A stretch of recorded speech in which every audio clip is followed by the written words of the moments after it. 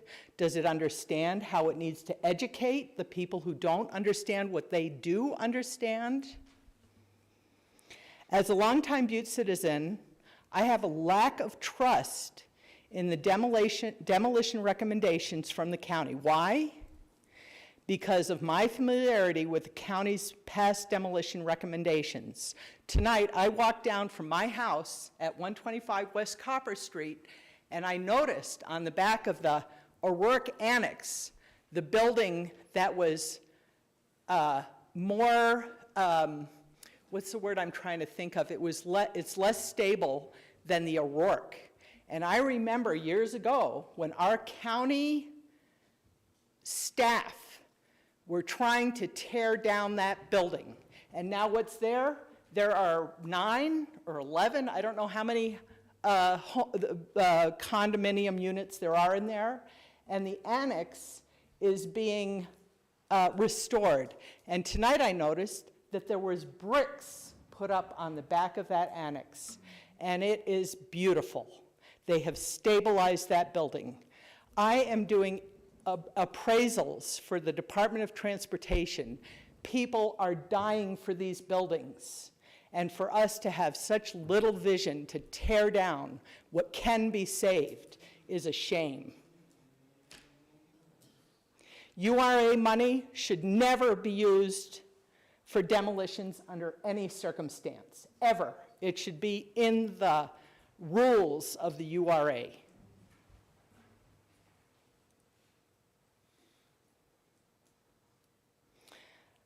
So many citizens in this community understand the importance of our historic buildings and how they contribute to the Butte economy. Why are we still fighting this? I look forward to the day that certain of our county employees who refuse to learn and understand and get with the program, that I look forward to the day that they retire and that some of the people in this room who have come from other communities and understand how important these buildings are will take those positions and save our buildings.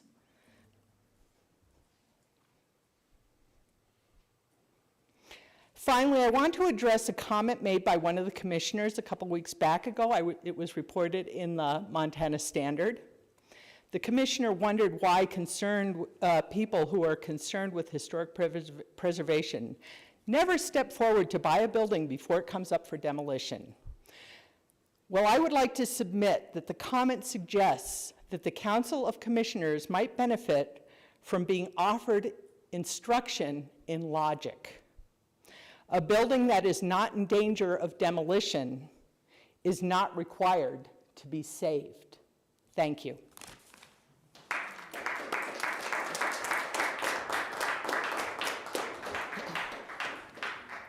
Thank you, Nora. Brian? Good evening, everyone. Brian McGregor, 133 South Main Street.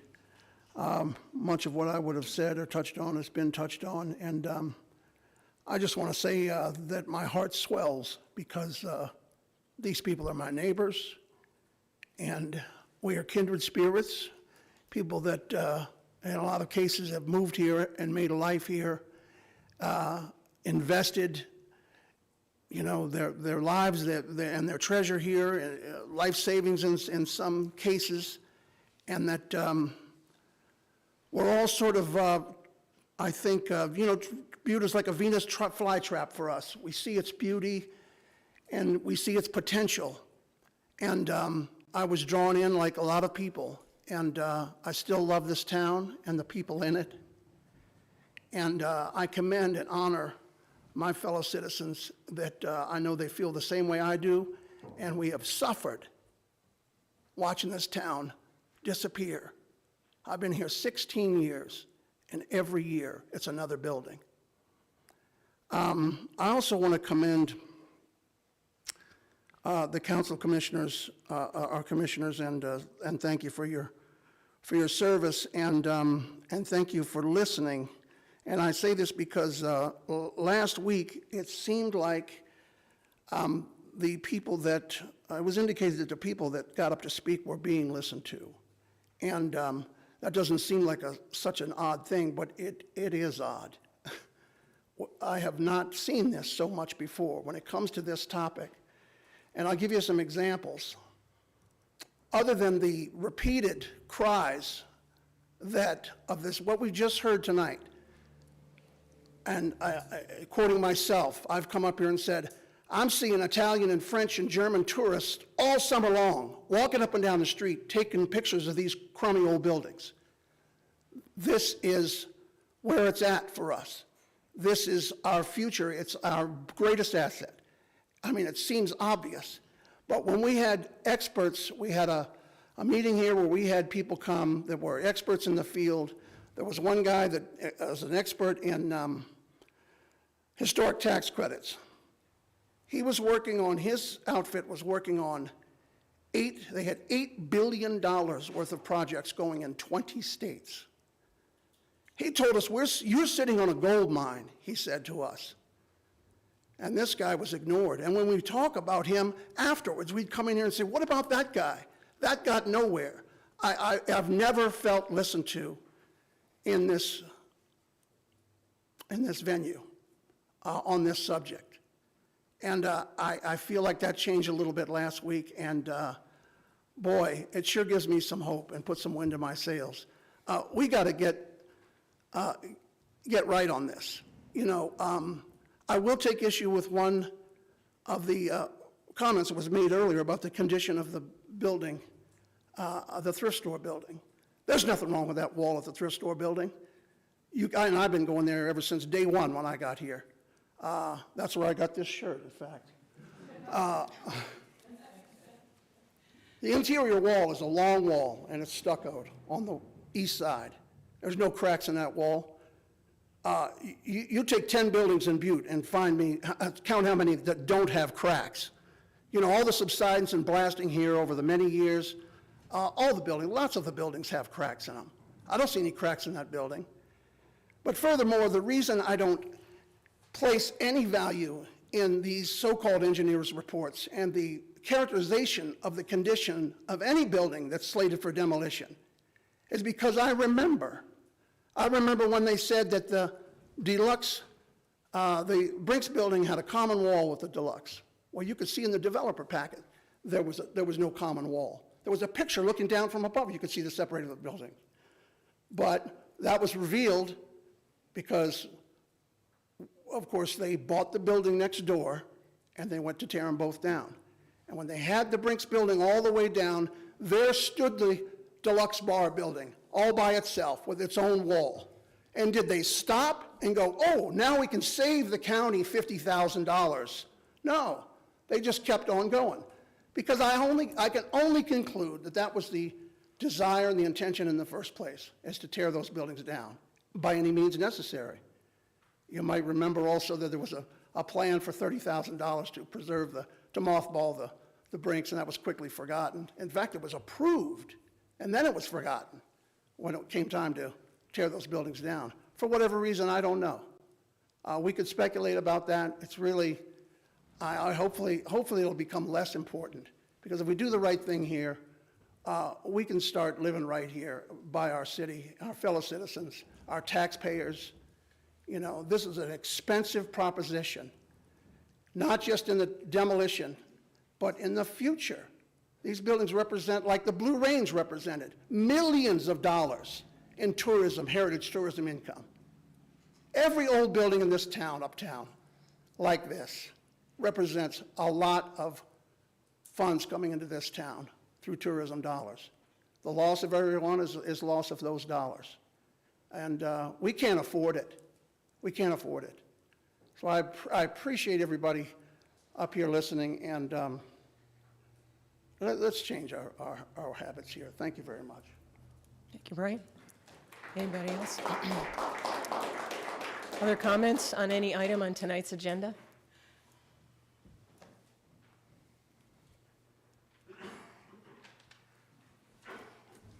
Hello, I'm Jeannie Moylan, 303 West Silver. I'm here to speak about not demolishing the East Park buildings. Butte's been called the richest hill on earth, but to me it truly is the most beautiful hill on earth.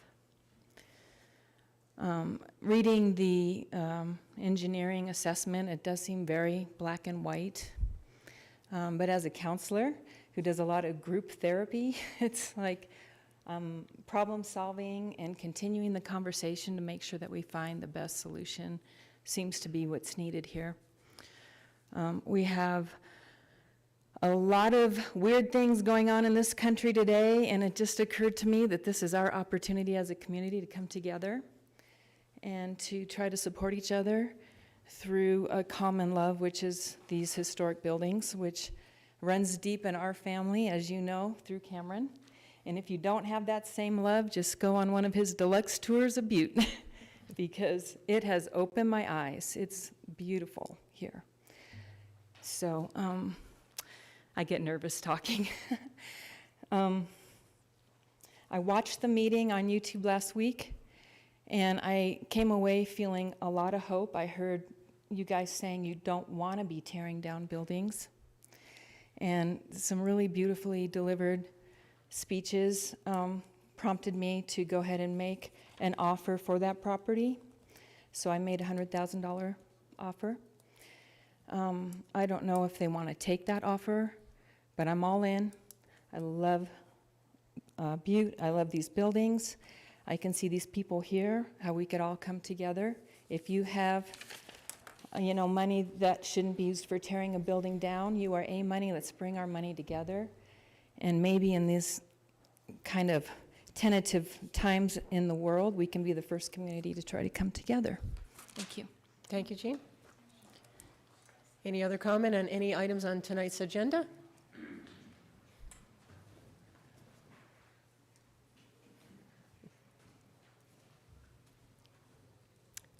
Hi, I'm Jim Ward, 2022 Wall Street.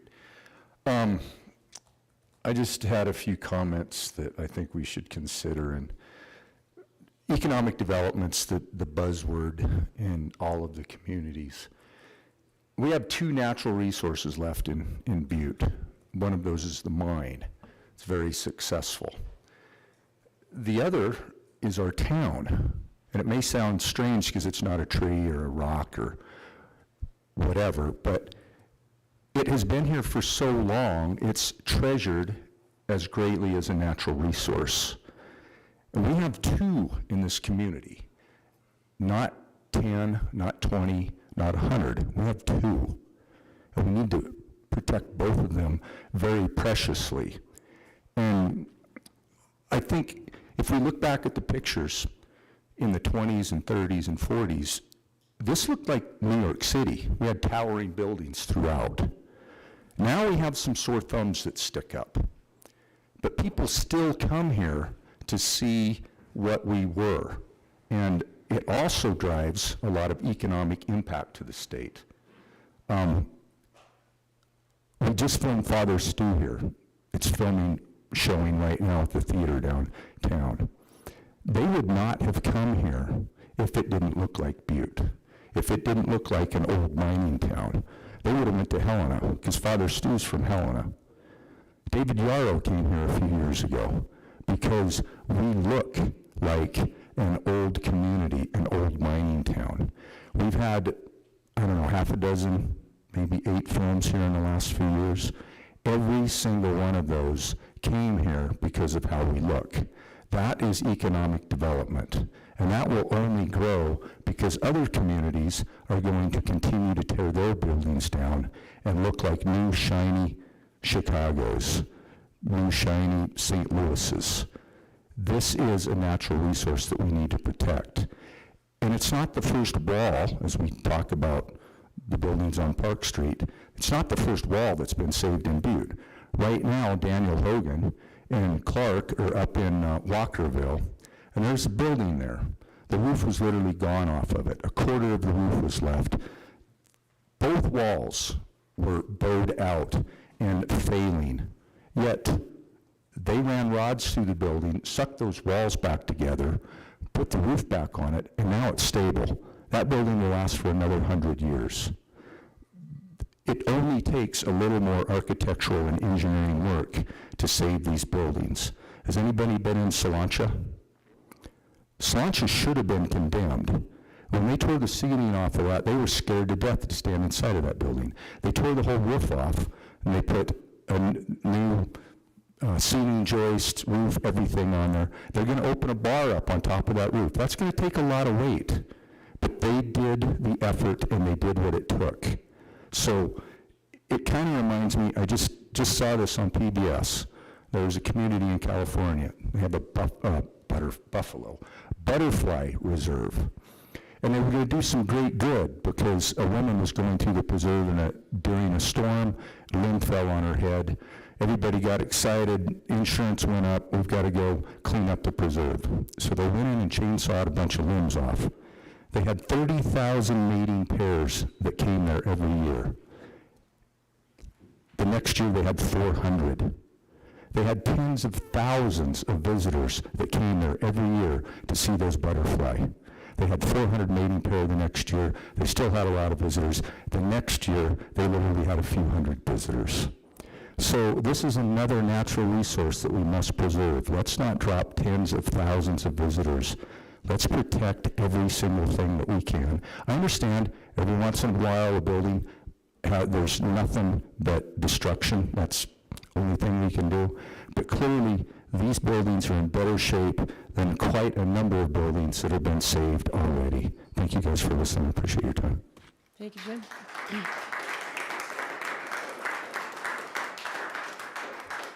Any other comments from anybody on any item on tonight's agenda?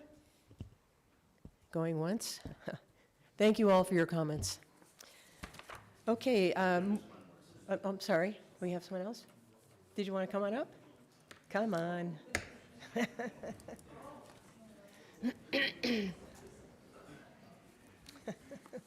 No pressure.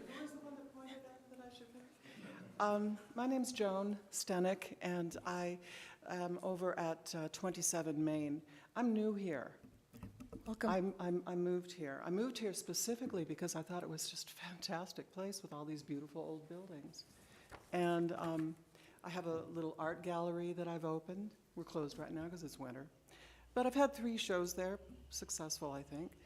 And the community got involved, and I got to know a lot of people. And I just find it to be an incredible place. I see no reason why that building should be torn down. You know, to me, it doesn't make sense. It's expensive.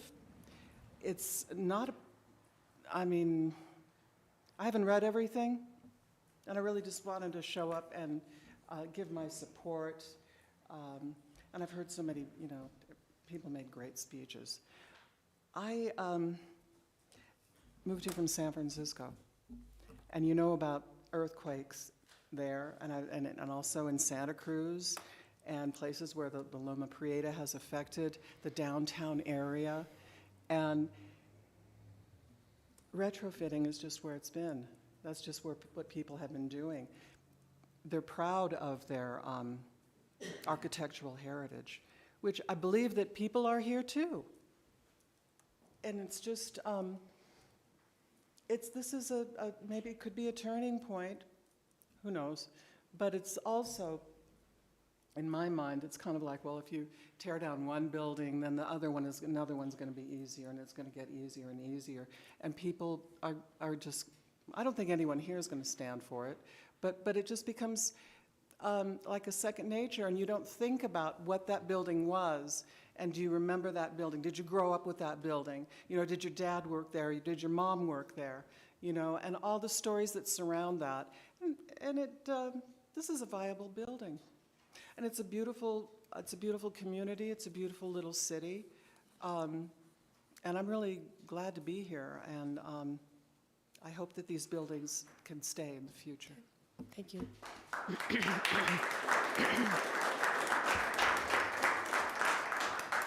Any other comments on any item on tonight's agenda? Don't let me miss anybody. Okay, well, thank you again for all your comments, and just stick around and we will continue with our meeting. Report of the chair, well, the only thing I have to say is Barb will be coming back probably for part-time, maybe next week. We're thinking she's doing very well, but her husband has been in the hospital, so I feel bad that we need to keep him in our prayers. He just has troubles, and I told Barb when she comes back, I want to see her dance the Irish jig. She said only when she gets the other knee done. She needs the other one done too. So, but that's all I have to report. So we'll move along here to section 1. This is bid openings, public hearings, and/or presentations. We start with a bid opening. This is item 1, communication number 2022-122. Mark Neary, Public Works Director, requesting Council Commissioners authorization to schedule a bid opening for April 13th, 2022 for the Rocker Water and Sewer Lift Station and connection to Butte-Silver's wastewater treatment plant project. And I would like to know if we have proof of publication. Madam Chair, there is proof of publication, and it does appear to be in order. Thank you. So, Director Neary, floor is yours. Commissioners, for the record, I'm Mark Neary, Public Works Director. We have one bid that was submitted for the Rocker Sewer Lift Stations from Diamond Construction out of Helena.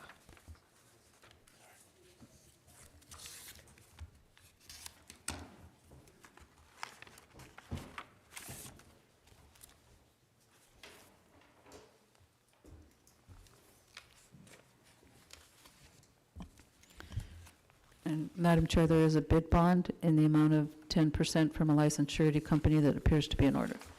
Thank you, County Attorney Joyce. Director Neary. Thank you, Madam Chair. The total cost of the whole project was $1,637,000, $637,958. $1,637,958. Thank you. That concludes the bids. Commissioner Frederickson. Thank you, Madam Chair. I move to send this back to Public Works for a recommendation to this body. We have a motion and a second to refer this recommendation, or to refer this bid back to the Public Works Department, awaiting their response to this body. Is there anything on the question? Would everyone please vote? Would anyone care to change their vote? And would the clerk please record the vote? 12 yea, 0 nay. 12 yea, 0 nay, motion passes. Thank you. Moving on to a presentation we have this evening. This is communication number 2022-156. J.P. Gallagher, Chief Executive, requesting Council Commissioners authorization for Mark Garf from SCJ Alliance to do an informational presentation tonight, Wednesday, April 13th, during the Committee of the Whole meeting regarding the Lady of the Rockies Tram Project and Gondola Technology Report. Chief Executive Gallagher. Thank you, Chairman, and thank you for Mark coming forward to this. This is a presentation to show where the Our Lady of the Rockies project has gone. Mark represents SCL Alliance, and he's been working around Butte with his group. It's one of the few firms in the United States that actually has a tram division within their firm. And so welcome to Mark, and I look forward to the presentation. All right. Thank you, Chief Executive Gallagher, and thank you, Commissioners, for allowing me to present tonight. My name is Mark Garf.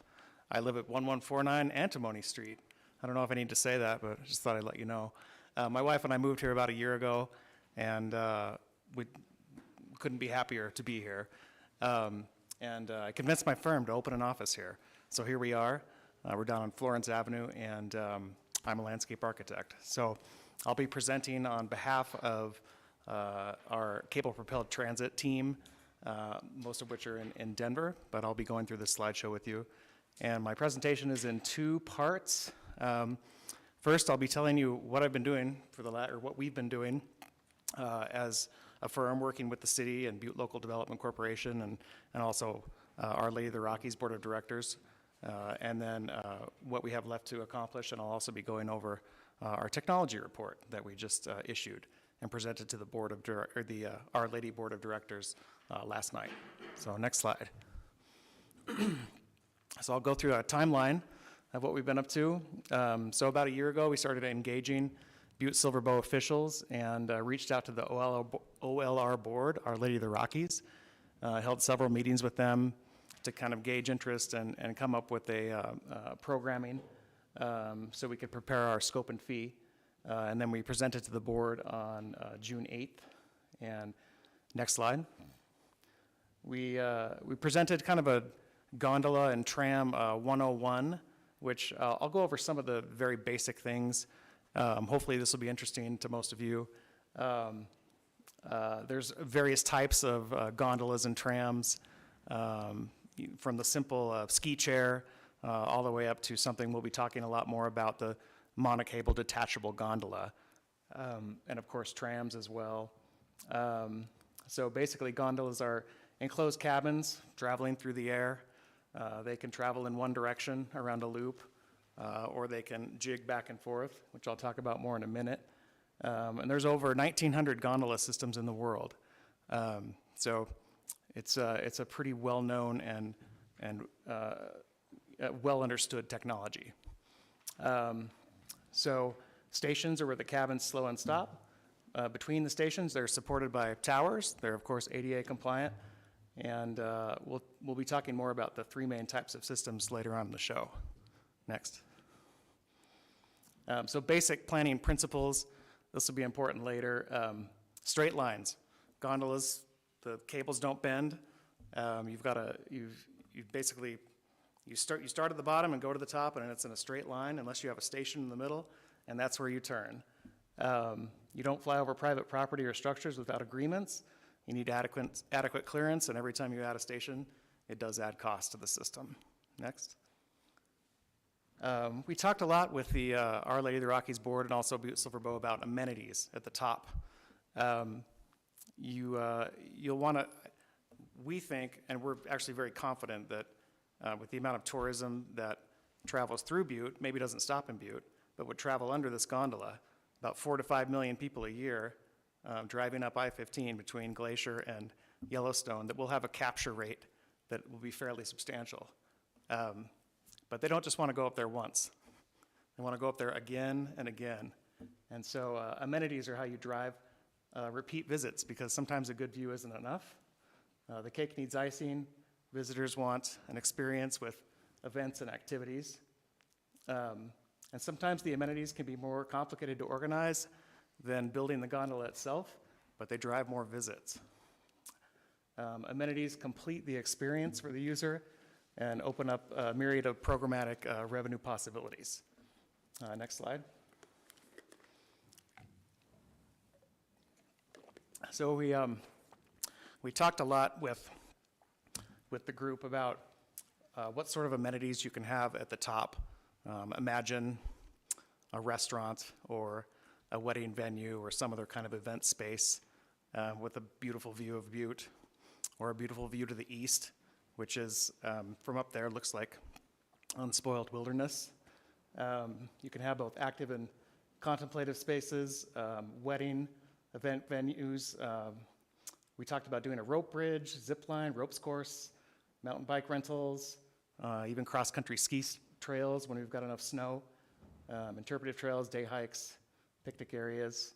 There's been a lot of interest in an amphitheater performance space up there. Imagine being up there and watching a concert, and in the background, you've got a view of the city of Butte. Could be amazing. Hospitality, you could have a day spa, maybe mountain hot yoga at the top, children's playground, and of course the view. Next slide. This is a project in Vancouver, Canada, or near Vancouver, Canada. It's extremely popular. People go up there for the view, but also the venues and the restaurants and some of the amenities. Next. So after meeting with Our Lady of the Rockies a few times, we put together this scope of work. Our task one was coming to Butte and analyzing the routes, looking at different alignments. We talked to Montana Resources. We evaluated different system technologies in our site meetings and travel. And then phase two, that's what we've been working on most recently, is validating the feasibility of the alignment. You can go next slide. And then Phase 2, Task 2, we've also been working on this, putting together some concept diagrams of what it could look like at the top. And then our last task will be to come up with the next steps for Our Lady of the Rockies. So next.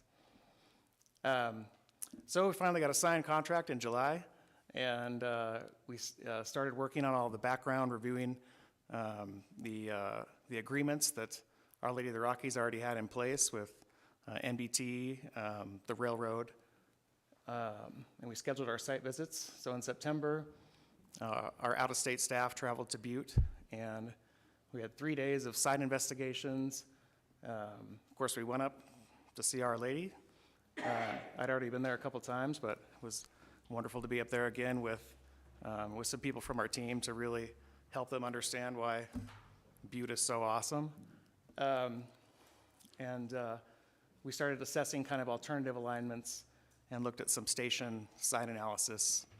If you've been up to the top of Our Lady of the Rockies, it is steep.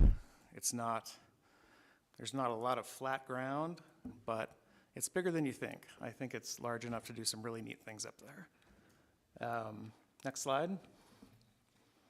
So in October, after we had come to the site and done some analysis, we issued this final report and presented it to the committee. So next slide.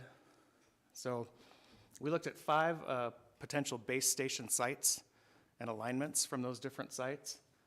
The original alignment, which Our Lady had come up with from, of course, behind Continental Care, paralleling I-15 and then making a turn and going across. We looked at the Belmont water tower parcels owned by BSB, McGruff Park, some private parcels around McQueen Athletic Club, which are either privately owned or owned by Montana Resources. And then we looked at the old Lexington Gardens. Next slide. So these are the routes we looked at. The one in green is Our Lady of the Rockies' original proposed alignment. And then the one in yellow is a potential additional alignment from the Lexington Gardens site. You'll see that the other 3 sites in Uptown, McGruff Park, Belmont, the other 2 sites in Uptown, well, actually all 3 sites in Uptown, McGruff Park, Belmont, and Lexington, they all cross the mine in some fashion. Some even go really close to the pit, which probably is not going to work out. And then we also looked at that site down on near McQueen Athletic Club, privately owned. And what we concluded, next slide. Oh, actually, go one more, sorry. Actually, let's hold right there. So what we concluded is that since Our Lady of the Rockies either owned or had lease agreements on or had other agreements for so much of that property, either with SCL, Sisters of Charity Leavenworth, or they owned it outright, or they had other agreements in place,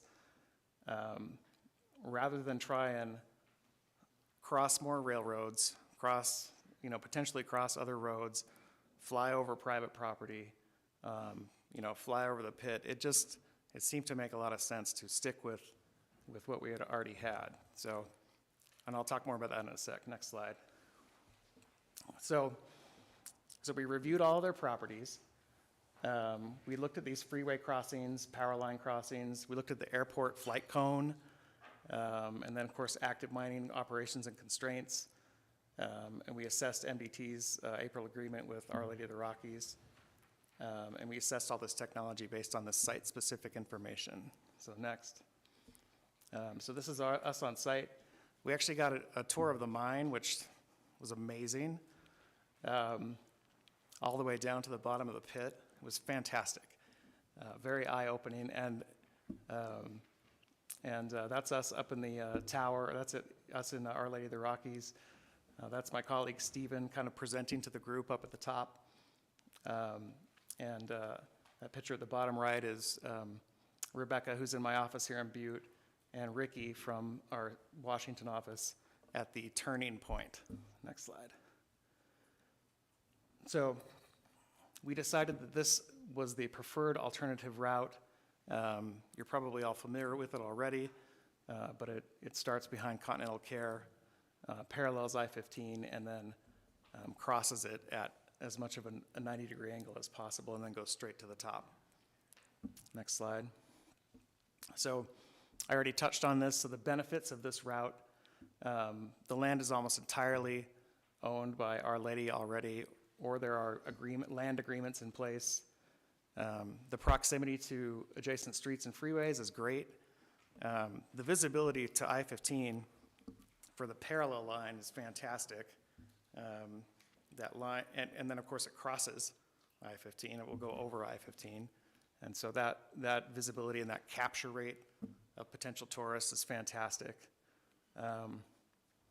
That land that Our Lady of the Rockies is getting from Sisters of Charity Leavenworth is about 12 acres, and so it's suitable for bus turnaround, RV parking, a large parking lot, which some of the other sites didn't have much parking. From this point, the travel time to the top is approximately 12.5 minutes, which is lickety-split. And then the startup time for this original route is less because a lot of the preliminary work has been done. So next slide. So there's just kind of a bird's eye view of the route. Next. And I touched on this already. This potential connection to Uptown was just, it sort of blew our minds when we got up to Lexington Gardens and looked at the alignment, and you can see it perfectly from up there. It would just skirt the pit. It would go over, the mill, and it would actually travel across some active mining areas. So there's some challenges, but it hits that turning point that they've already proposed perfectly. The technology works so you can jump off of one line and get onto another. This connection to Uptown is fantastic, but we've got to build this Our Lady of the Rockies line first. So next slide.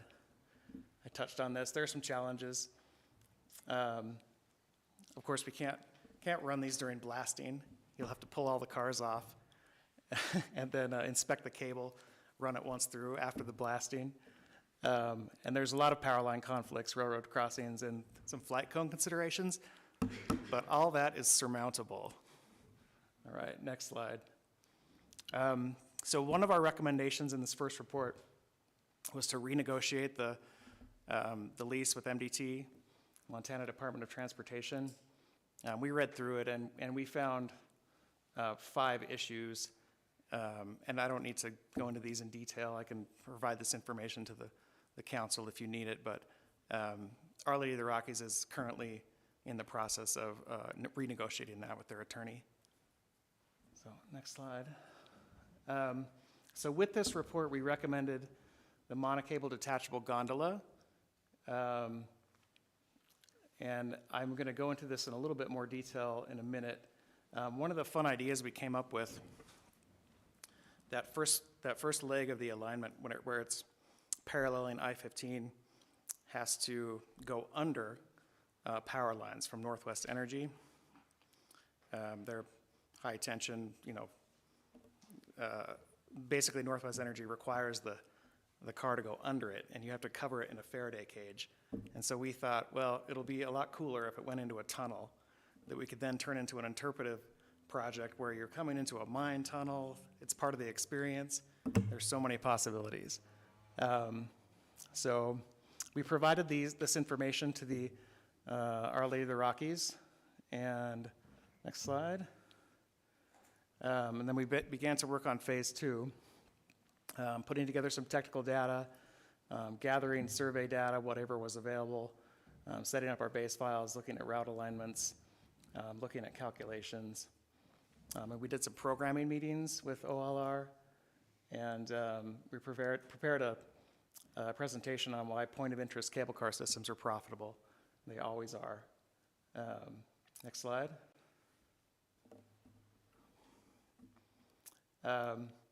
We prepared some tunnel concepts and some exhibits, attended 2 pre-application meetings with Butte-Silver planning, prepared a short plat extension on behalf of the board, and then at the request of the board, we began assembling a technology memo comparing what we're recommending, monocable detachable gondola, versus their original pulse gondola plus tram concept. I looked at headway, is wait time calcs, and looked at system specifications. So next slide. And this brings us up to today. Next slide. So I'm going to get into the 3 different technologies. So we looked at pulse gondolas, which are gondolas that travels in groups of 2, 3, or 4, and the line speeds up and slows down. We looked at aerial tramways, and we looked at, of course, MDG, monocable detachable gondola. Next slide. So the thing to know about the differences in these technologies is what their motion is, their circulation, and how they are attached or not attached to the cable. So pulse gondolas are affixed to the cable, and they circulate. Aerial tramways are fixed, and they jig back. And I have a cool graphic on that in a sec. And monocable detachable gondolas are detachable, of course, and they circulate. And I'll tell you why that's great. Next slide. Fixed grip. So you're probably all familiar with this. If you've been to a ski resort in the last 80 years, the chairs don't detach from the cable. And when one chair slows down, the whole line slows down. So slowing affects the entire system. They typically have longer wait times, slower travel times, lower capacities. Next slide. Detachable grip. So this is down at Big Sky. This is the Ram charger. So you've got one cable that's continuously circulating very quickly. The chair detaches from the cable, slows down into the station, everyone gets on, and then it speeds up and reattaches to the cable. The cabins travel at much higher speeds between stations, and there are shorter wait times, shorter trip times, and higher capacities. Next.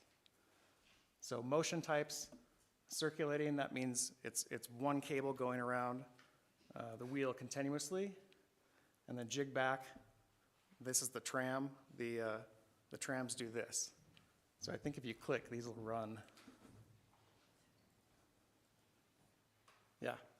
So circulating around, and then jig back is, got one up here, and they do this. So next slide. So this is the motion type of a pulse gondola. So the way a pulse gondola works is, again, those cars are traveling in groups. And so they slow down into the station, but that slows down every single car on the line. And then they speed up when they leave the station. So if you're on a pulse gondola, you're slowing down and speeding up and slowing down. If you've ever been to Spokane, they have that sky ride. That's a pulse gondola. It's very slow.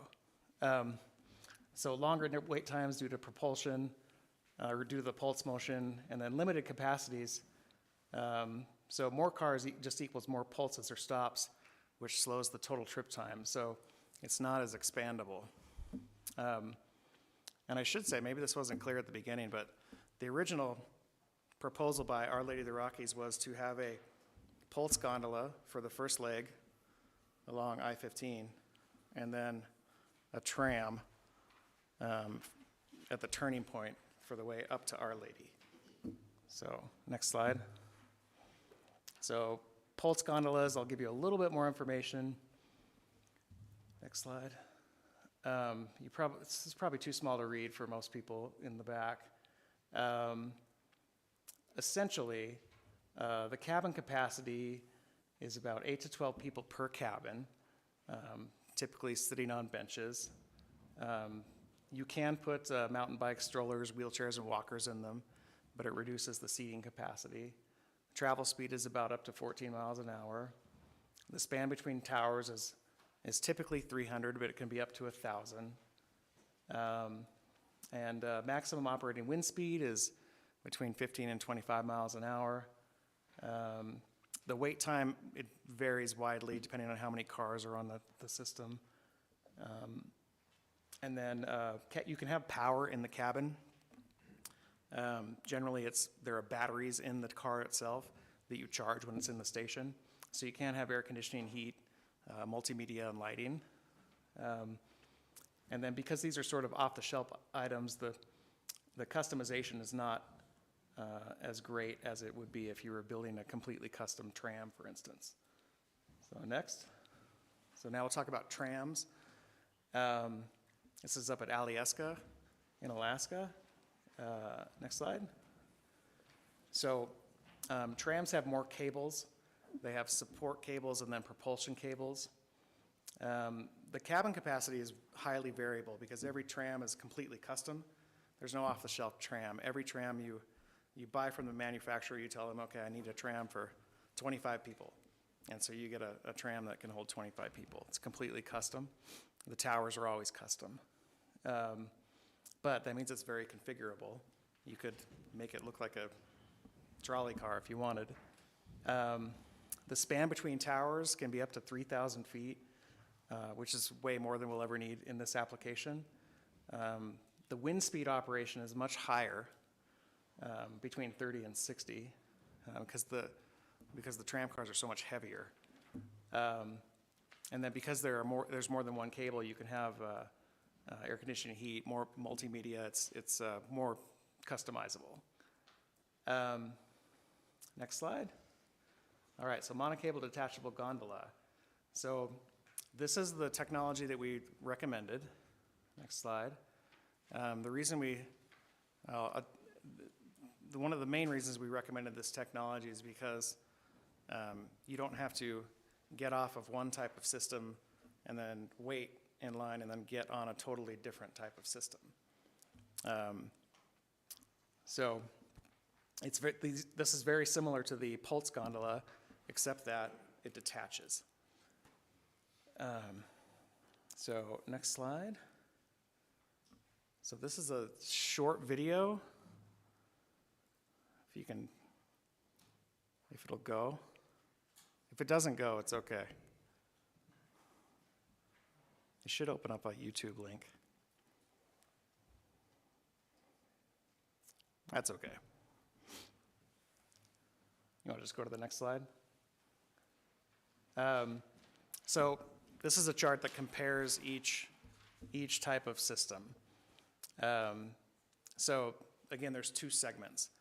There's the north-south segment, which is about 4,200 feet, and the east-west segment, that's the one that goes up the mountain at about 7,200 feet. So the monocable detachable gondola can do both, with a turning station in the middle. Let's see, let's talk about system expandability.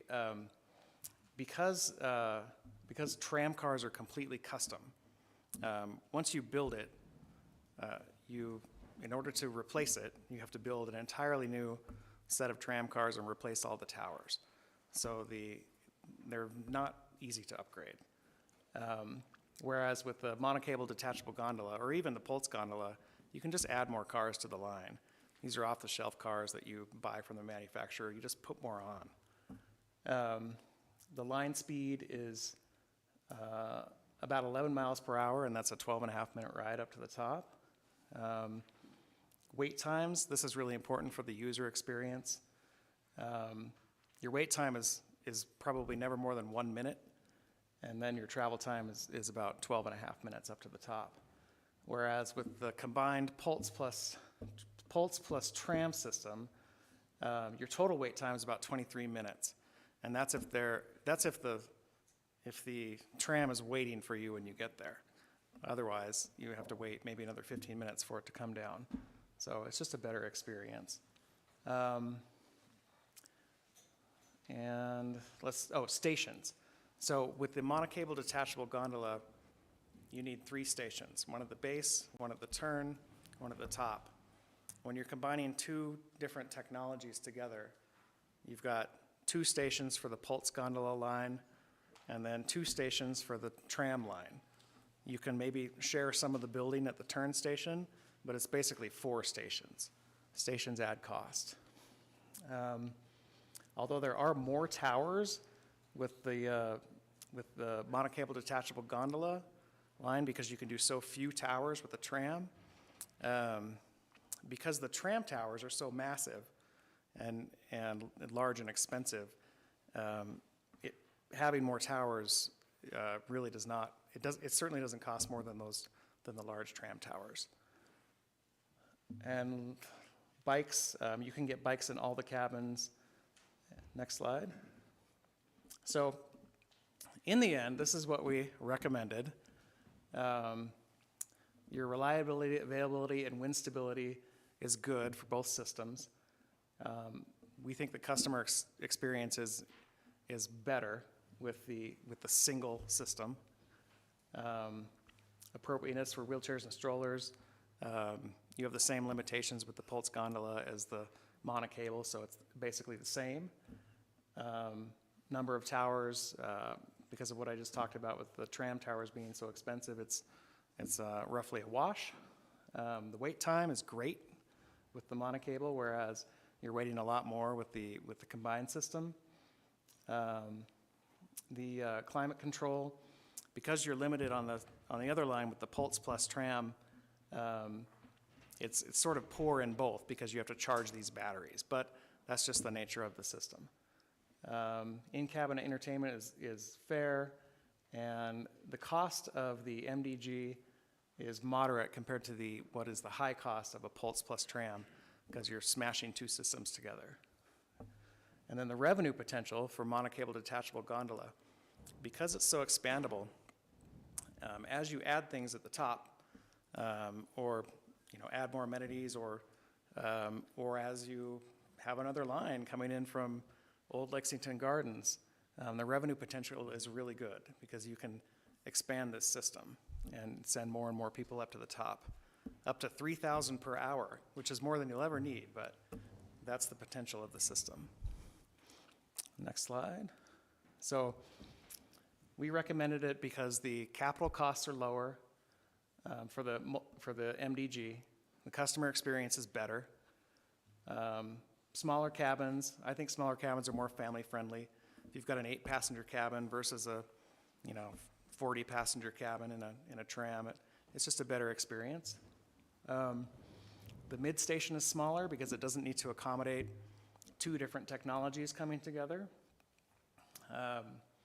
We talked about capacity, easily able to increase in the future. And because of that capacity difference, we think the monocable will be revenue positive right away versus potentially break even or even revenue negative with Pulse Plus tram. And of course, a break even or revenue negative system will not receive investment capital, which I think Our Lady of the Rockies is going to need to build this. Next slide. So next steps.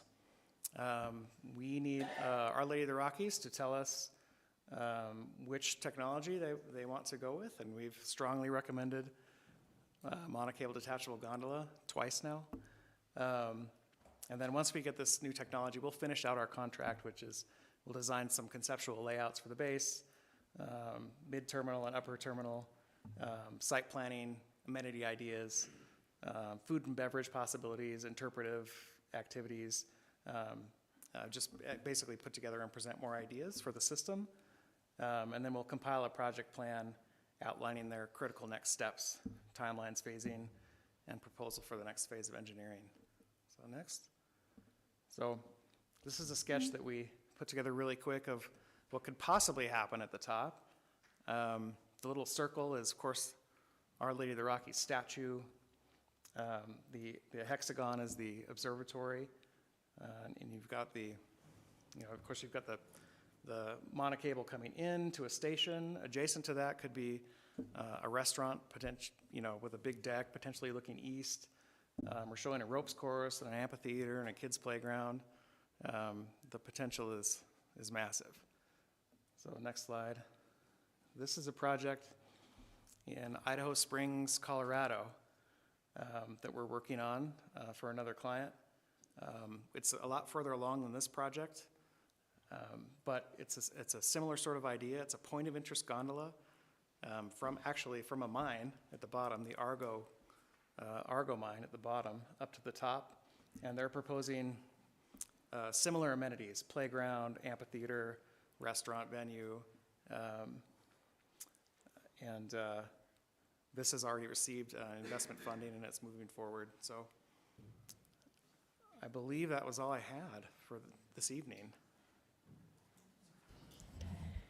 Thank you. All right. Very interesting. It's exciting to see something on paper. Yeah, we're excited about it. Yep. Any questions from council members for Mr. Goff? Commissioner O'Neill? Thank you, Madam Chair. Thank you very much for the presentation. Just question on is there a price point there? Is it in that all that? Is there a cost of that? Yeah, we've put together some pricing. Our Lady of the Rockies asked us to not put that information out at this time, so we're, out of respect for them, we're.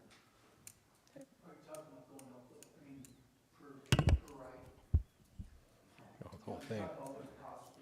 So all this they did last night, the Lake of the Rockies, they were just, as they're looking at what the price point is, they said they didn't want to share that until after they as a board decided as their.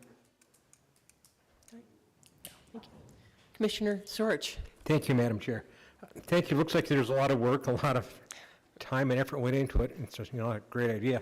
I'm just kind of curious why it's being presented to Butte-Silver Bowl when we're really not a partner or anything in it. You are. Okay. Yeah, I'll let JP take this one. Commissioner Chief Sorich. Executive. Yeah. Thank you, Madam Chair, Commissioner Sorich. So part of where we were at is last April, we met with the Lady of the Rockies Board, and moving forward with this, we met with BLDC ourselves as part of discussions of helping Our Lady of the Rockies. At that time, I made a commitment that Butte-Silver Bowl would help with this project. And based on, I look back in history, in 1998, the Council of Commissioners unanimously approved supporting the Lady of the Rockies. At that time, they had committed $2.5 million towards a bonding issue at that, and then once they put it through kind of legal, they realized that you couldn't bond against, so that commitment couldn't be fulfilled.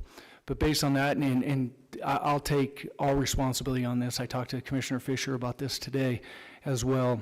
I said that, Butte-Silver Bowl stands behind this. We think it's important for the Lady of the Rockies to have a clear vision of what it would take to build this. I think it's, for Butte-Silver Bowl, it's critically, it could be a game changer for our community. And when we're looking at a possible national parks designation, having something like this, the possibilities are pretty limitless. And so my apologies to the commission, because I didn't do it correctly at that time. We applied for grants. I think Karen Burns can kind of allude to the grants that we applied for through BLDC on a grant that we've always been funded for, and it was denied. But we're going to continue to go after those grants to come back and try to fund that project. But I've worked with Director Gleason on what we can find for possible funding sources on this, and I was going to bring that to you next week. But truthfully, the commitment is on me. I can tell you that. I made the commitment last April as we sat in there. I think this is a critical piece for us. I didn't go through the right process, and so that's on me, and I will take full responsibility on that. But going back to 1998, when the Council of Commissioners unanimously approved supporting the Lady of the Rockies as they move forward with their project. Thank you, Chief Executive Gallagher, for clarifying. Any other questions from council members? Well, thank you very much, Mr. Garf. Oh, here we go. Commissioner Fisher, your name was mentioned earlier. Thank you, Chairman Shaw. Thank you. It's a great presentation. What would you estimate today's cost compared to when this happens? I think we're probably looking 8 or 10 years down the road, at least 5 years down the road. Mr. Garf? Thanks for the question, Commissioner Fisher. I think we're much closer than 5 years. If we can get Our Lady of the Rockies to move forward on some of these issues, this project could be 2 years away.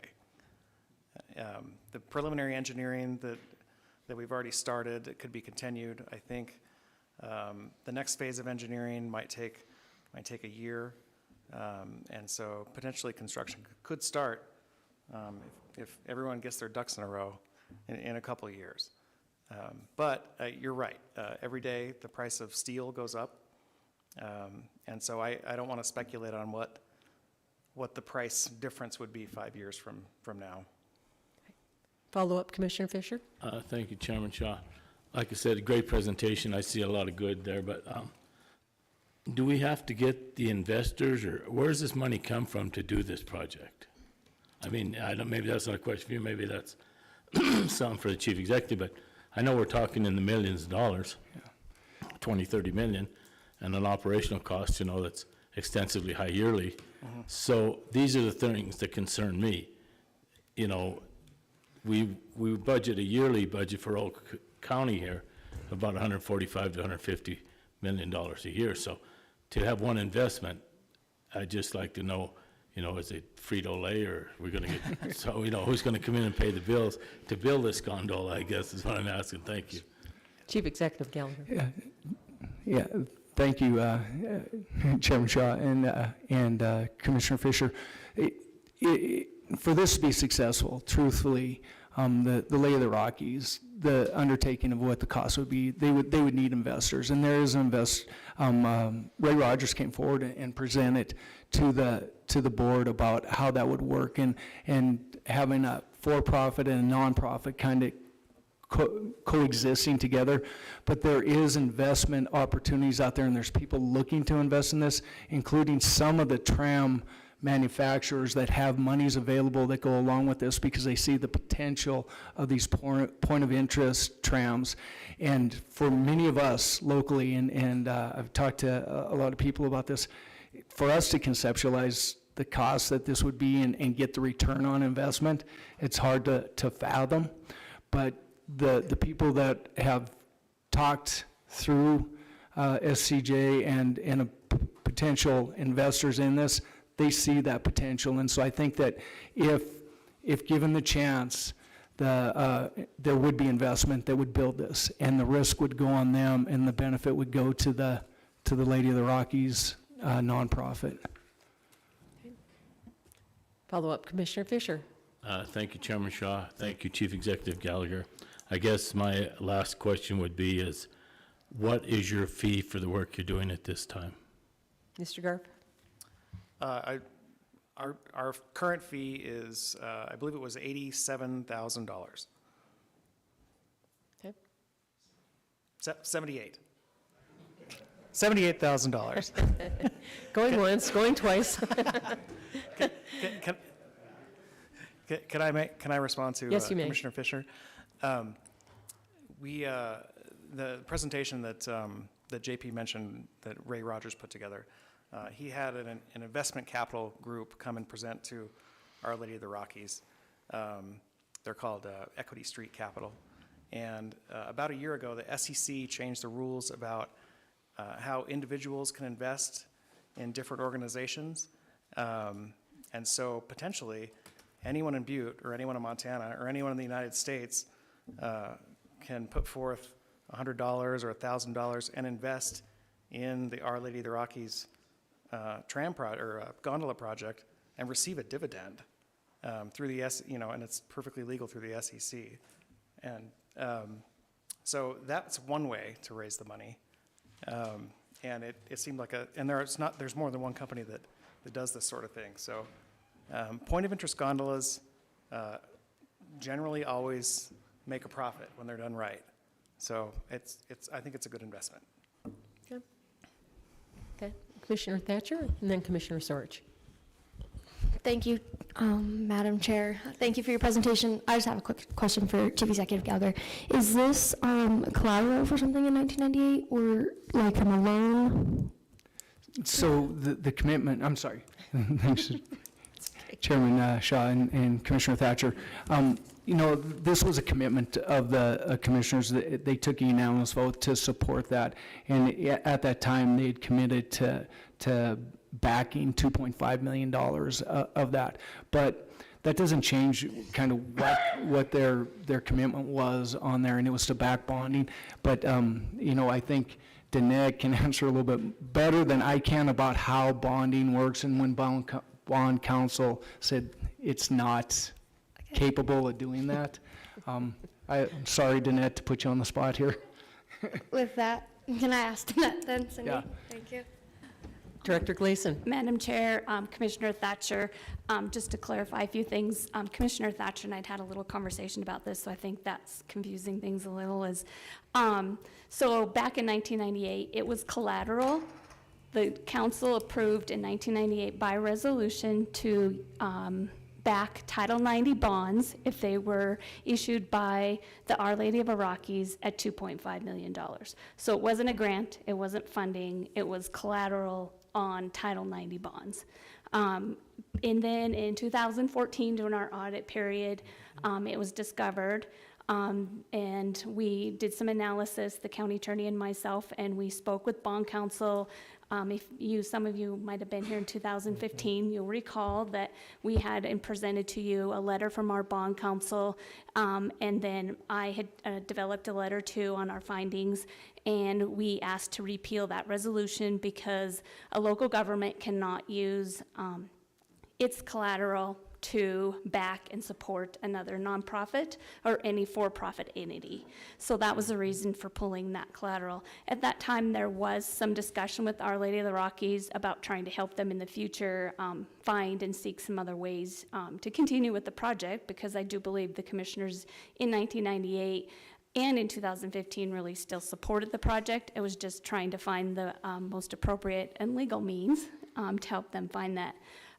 My discussions with Chief Executive Gallagher now are just to help support the funding of this study that's been done. So less than $100,000, not 2.5 million. So not to confuse that we're still searching for 2.5 million and going to come next week and ask you to fund 2.5 million. Okay. Is there any follow-up on that, Hattie? No, I'm Okay. Commissioner Sorge. Thank you, Madam Chair. This is a question for Mr. Garf. I hope I'm saying your name right. Yes. Okay. Mr. Garf, I guess I was a little bit confused, and that's easy to do.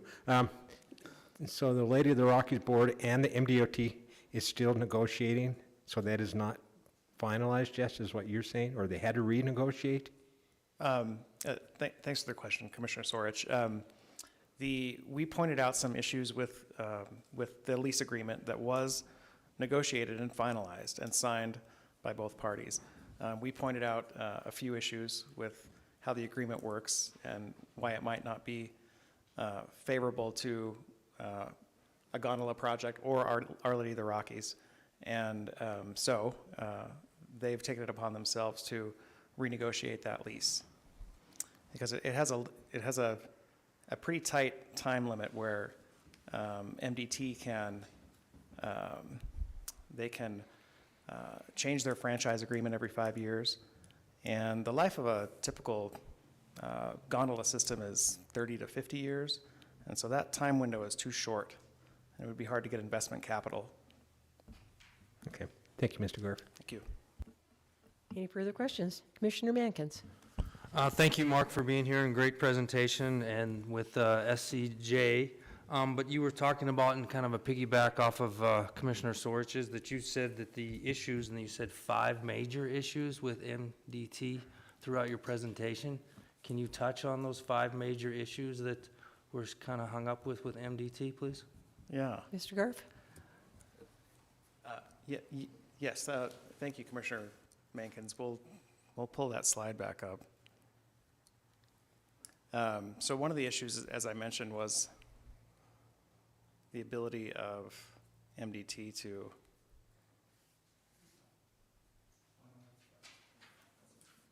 no, I think it's further down in the presentation.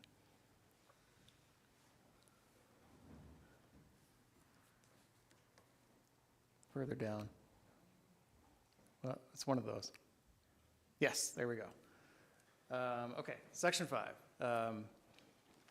For each five-year renewal term, MDT can change the price of the lease and claim the rise to be changed market conditions.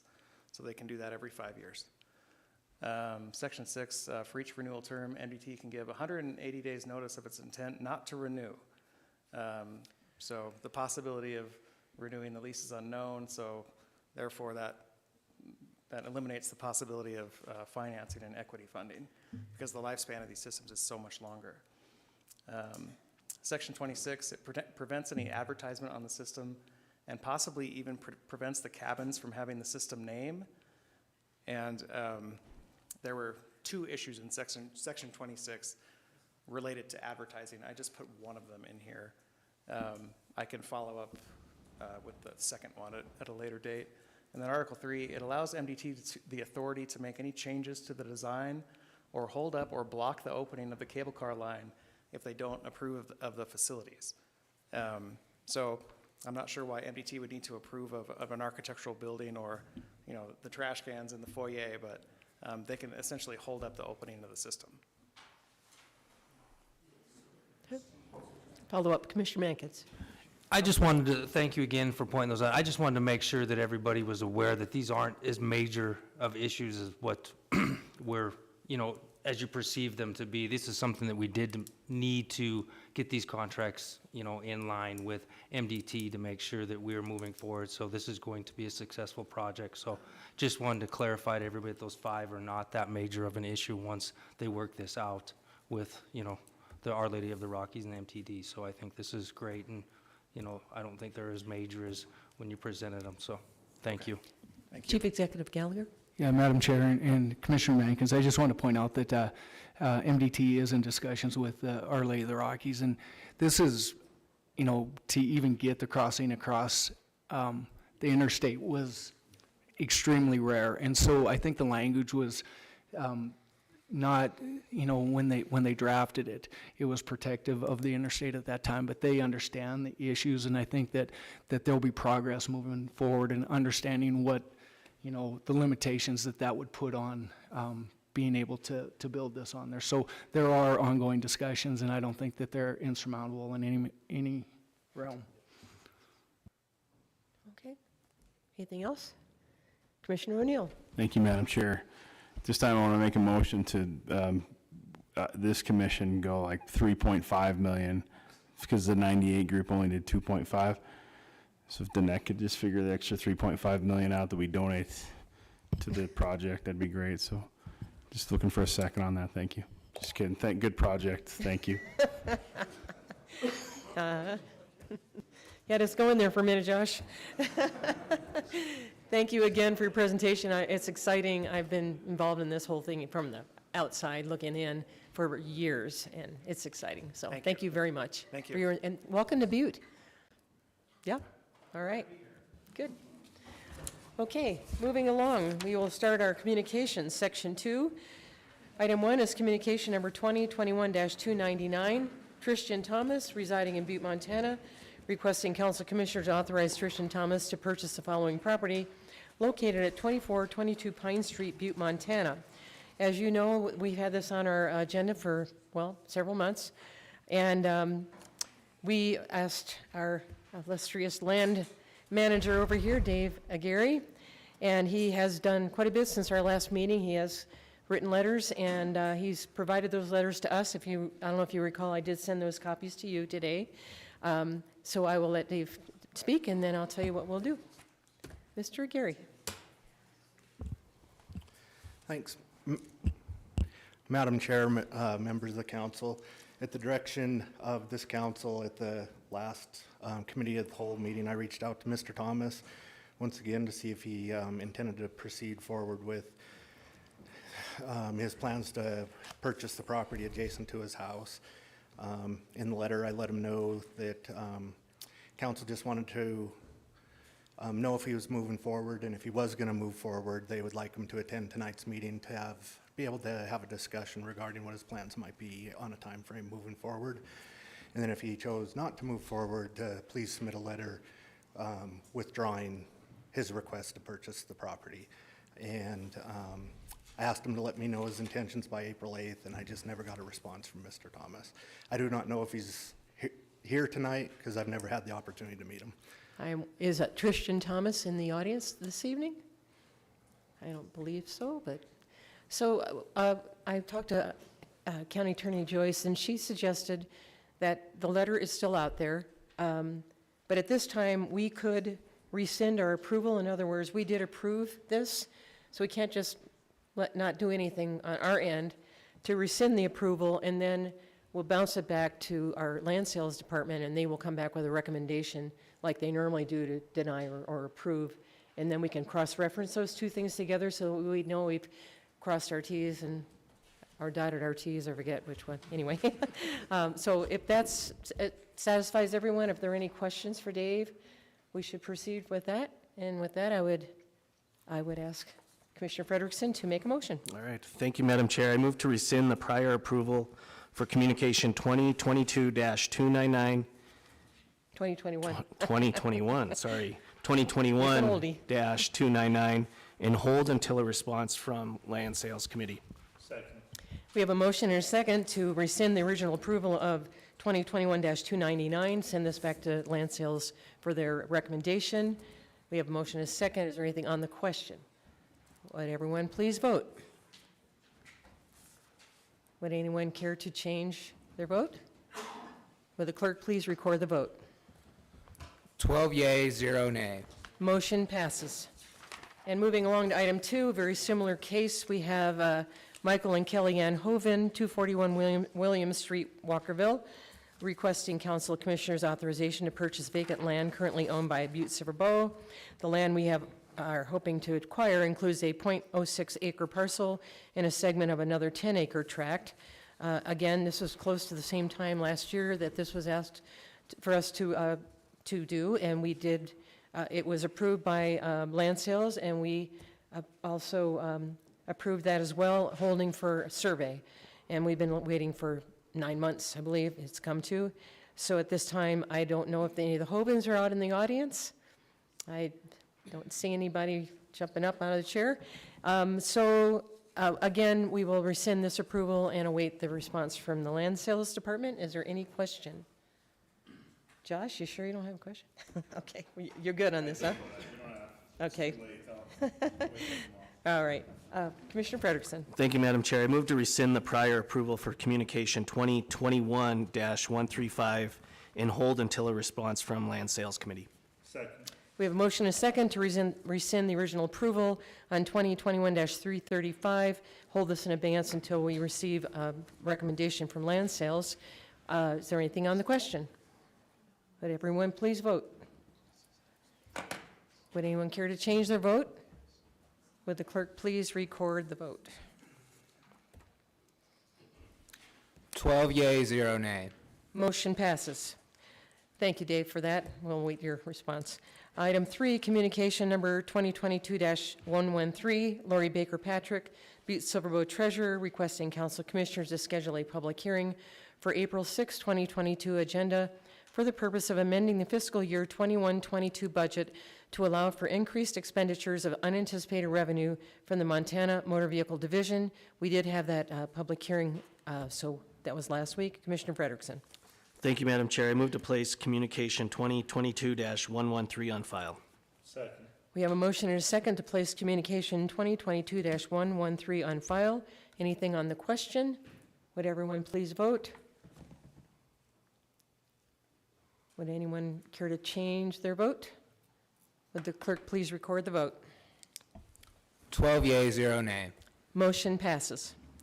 Item 4, communication number 2022-119, Mike Boyza, Carpenters Union Hall, requesting council commissioners' authorization to relocate a boundary for the Carpenters Hall located at 156 West Granite. With this boundary relocation, you would give permission for us to build our elevator. I believe this is referred to land sales, and I don't know if there's anything else to be said for that, but we will hold that in abeyance. Anything on the question? Or is there more? Yes, Hattie. Thank you, Madam Chair. Commissioner Frederickson, did we pull this out last week? Didn't we approve this last week? Did we? So, thank you, Madam Chair. Thank you, Commissioner Thatcher. We pulled it out of the Committee of the Whole report and referred it back to land sales. The original motion was to hold it, and so we referred it to land sales because they met on Tuesday, or they met yesterday, I believe. Pardon? Yeah. Yeah, it requires a survey, but they completed the survey, so it went They to did. land sales yesterday. So we're just waiting Rather for than their us just letter. holding it, so, yeah. Thank you for that. And Sure. thank you, Chief. We're just awaiting a letter of recommendation from the Land Sales Department, I believe, so we'll hold that in advance, and hopefully we'll get this taken off our agenda next couple weeks. Okay, item 5, communication number 2022-120. Mike Clegg, Deputy County Attorney, requesting Council of Commissioners authorization to schedule a public hearing for April 6, 2022, for the purpose of obtaining comment on amending the fiscal year 22-23 budget in order to receive grant funds from the BJA in the amount of $566,110 for the Veterans Treatment Court and the BSB DUI Court to improve its operation. We did have that public hearing last week, so Commissioner Frederickson. Thank you, Madam Chair. I move to place communication 2022-120 on file. We have a motion and a second to place communication 2022-120 on file. Anything on the question? Would everyone please vote? Would anyone care to change their vote? Would the clerk please record the vote? 12 yea, 0 nay. Motion passes. Item 6, communication 2022-122. Mark Neary, Public Works Director, requesting Council of Commissioners authorization to schedule a bid opening for April 13th, 2022 for the Rocker Water and Sewer Lift Station and connection to Butte-Silver wastewater treatment plant project. We just had that this evening. Commissioner Frederickson. Thank you, Madam Chair. I move to place communication 2022-122 on file. We have a motion and a second to place communication 2022-122 on file. Is there anything on the question? Would everyone please vote? Would anyone care to change their vote? Would the clerk please record the vote? 12 yea, 0 nay. Motion passes. Item 7, communication number 2022-123. Mark Neary, Public Works Director, requesting Council of Commissioners authorization to schedule a bid opening for April 6, 2022 for hot asphalt and polymer for the 2022 construction season. We had that last week, so Commissioner Fred. Thank you, Madam Chair. I move to place communication 2022-123 on file. We have a motion and a second to place communication 2022-123 on file. Is there anything on the question? Everyone please vote. Anyone care to change their vote? Will the clerk please record the vote? 12 yea, 0 nay. Excuse me. Motion passes. Where am I? Okay. Item 8, communication 2022-124, Mark Neary, Public Works Director, requesting Council of Commissioners authorization to schedule a public hearing on April 6th for sole source of smart sensor traffic control for traffic lights throughout Butte. A resolution will be introduced on April 20th, regular meeting. We would like to update the traffic lights throughout the city as needed for fiscal years 22, 23, and 24. We did have that public hearing. Commissioner Frederickson. Thank you, Madam Chair. I move to place communication 2022-124 on file. We have a motion and a second to place communication 2022-124 on file. Is there anything on the question? Would everyone please vote? Anyone care to change their vote? Will the clerk please record the vote? 12 yea, 0 nay. Motion passes. Item 9, communication 2022-127, Mark Neary, Public Works Director, requesting Council of Commissioners authorization to schedule a public hearing on April 6, 22 for sole source of UV disinfection replacement materials for the wastewater treatment plant. A resolution will be introduced on April 20th. This is to extend the sole source to cover repair materials needed for the system in fiscal year 22, 23, and 24. Commissioner Frederickson. Thank you, Madam Chair. I move to place communication 2022-127 on file. We have a motion and a second to place communication 2022-127 on file. Anything on the question? Would everyone please vote? Would anyone care to change their vote? Would the clerk please record the vote? 12 yea, 0 nay. Motion passes. Item 10, communication number 2022-144, Mary Jo and Steve Stosich, citizens of Butte-Silver Bow, requesting council commissioners, thank you, reconsider allowing Mary Jo and Steve Stosich to purchase vacant Butte-Silver Bow-owned property, identified as tax parcel number 472700, north of and adjacent to 60 Oro Fino Gulch Road. This is being held in abeyance for land sales. It's a fairly new item to come before us. Item 11, communication number 2022-145, Sean Frederickson, Commissioner District 1, requesting council commissioners provide us concurrence to have the city county of Butte-Silver Bow, Montana, develop a resolution of intent to establish a CPACE, Commercial Property Assessed Capital Enhancement Program, within Butte-Silver Bow, authorized by Title 90, Chapter 4, Part 13, the PACE Act of the Montana Code annotated. I would also request that a public hearing be scheduled for April 27th, 2022. Commissioner Frederickson. Thank you, Madam Chair. I think we're just going to hold this until the public hearing on the 27th. Okay. So. And just as an explanation, there's a couple pieces in here. There will be a resolution of intent, and then we will have a public hearing on the 27th, and I believe that's all been published properly, so we can go forward. Thank you. We will hold that in abeyance. Item 12 is communication number 2022-146. Danette Gleason, Finance and Budget Director, requesting Council of Commissioners authorization to schedule a public hearing on April 20th, 22, to take public comment on amending the fiscal year 2022 district court mandate costs for legal services under Title 4E funding. The grant funds from the State of Montana Department of Health and Human Services Child and Family Services Division are to be used for legal services to represent youth in cases of child abuse, neglect, and dependency matters as set forth in Section 41-3-01 at whatever, MCA. We will hold that in abeyance, of course, for the public hearing on April 20th. Item 13, communication number 2022-152. Dylan Pipinich, Planning Director, requesting Council of Commissioners authorization to schedule a public hearing on April 27th, 2022 for the Aware Inc. subdivision. On March 24th, 2022, the Butte-Silver Bow Planning Board approved a motion to recommend that the Council of Commissioners conditionally approve the Aware Inc. subdivision and various variance requests. This major subdivision would create 9 lots for residential development and associated infrastructure. We will await that public hearing on April 27th and hold that in abeyance.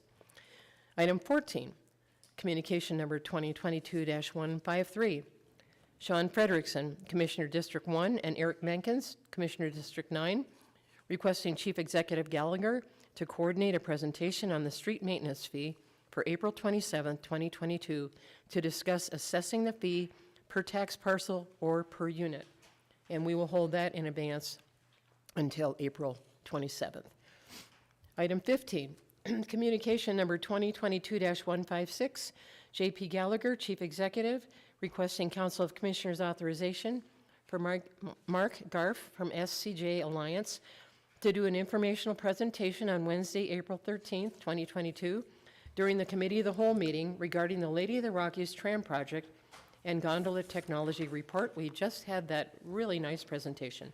So thank you, and Commissioner Frederickson. Thank you, Madam Chair. I move to place communication 2022-156 on file.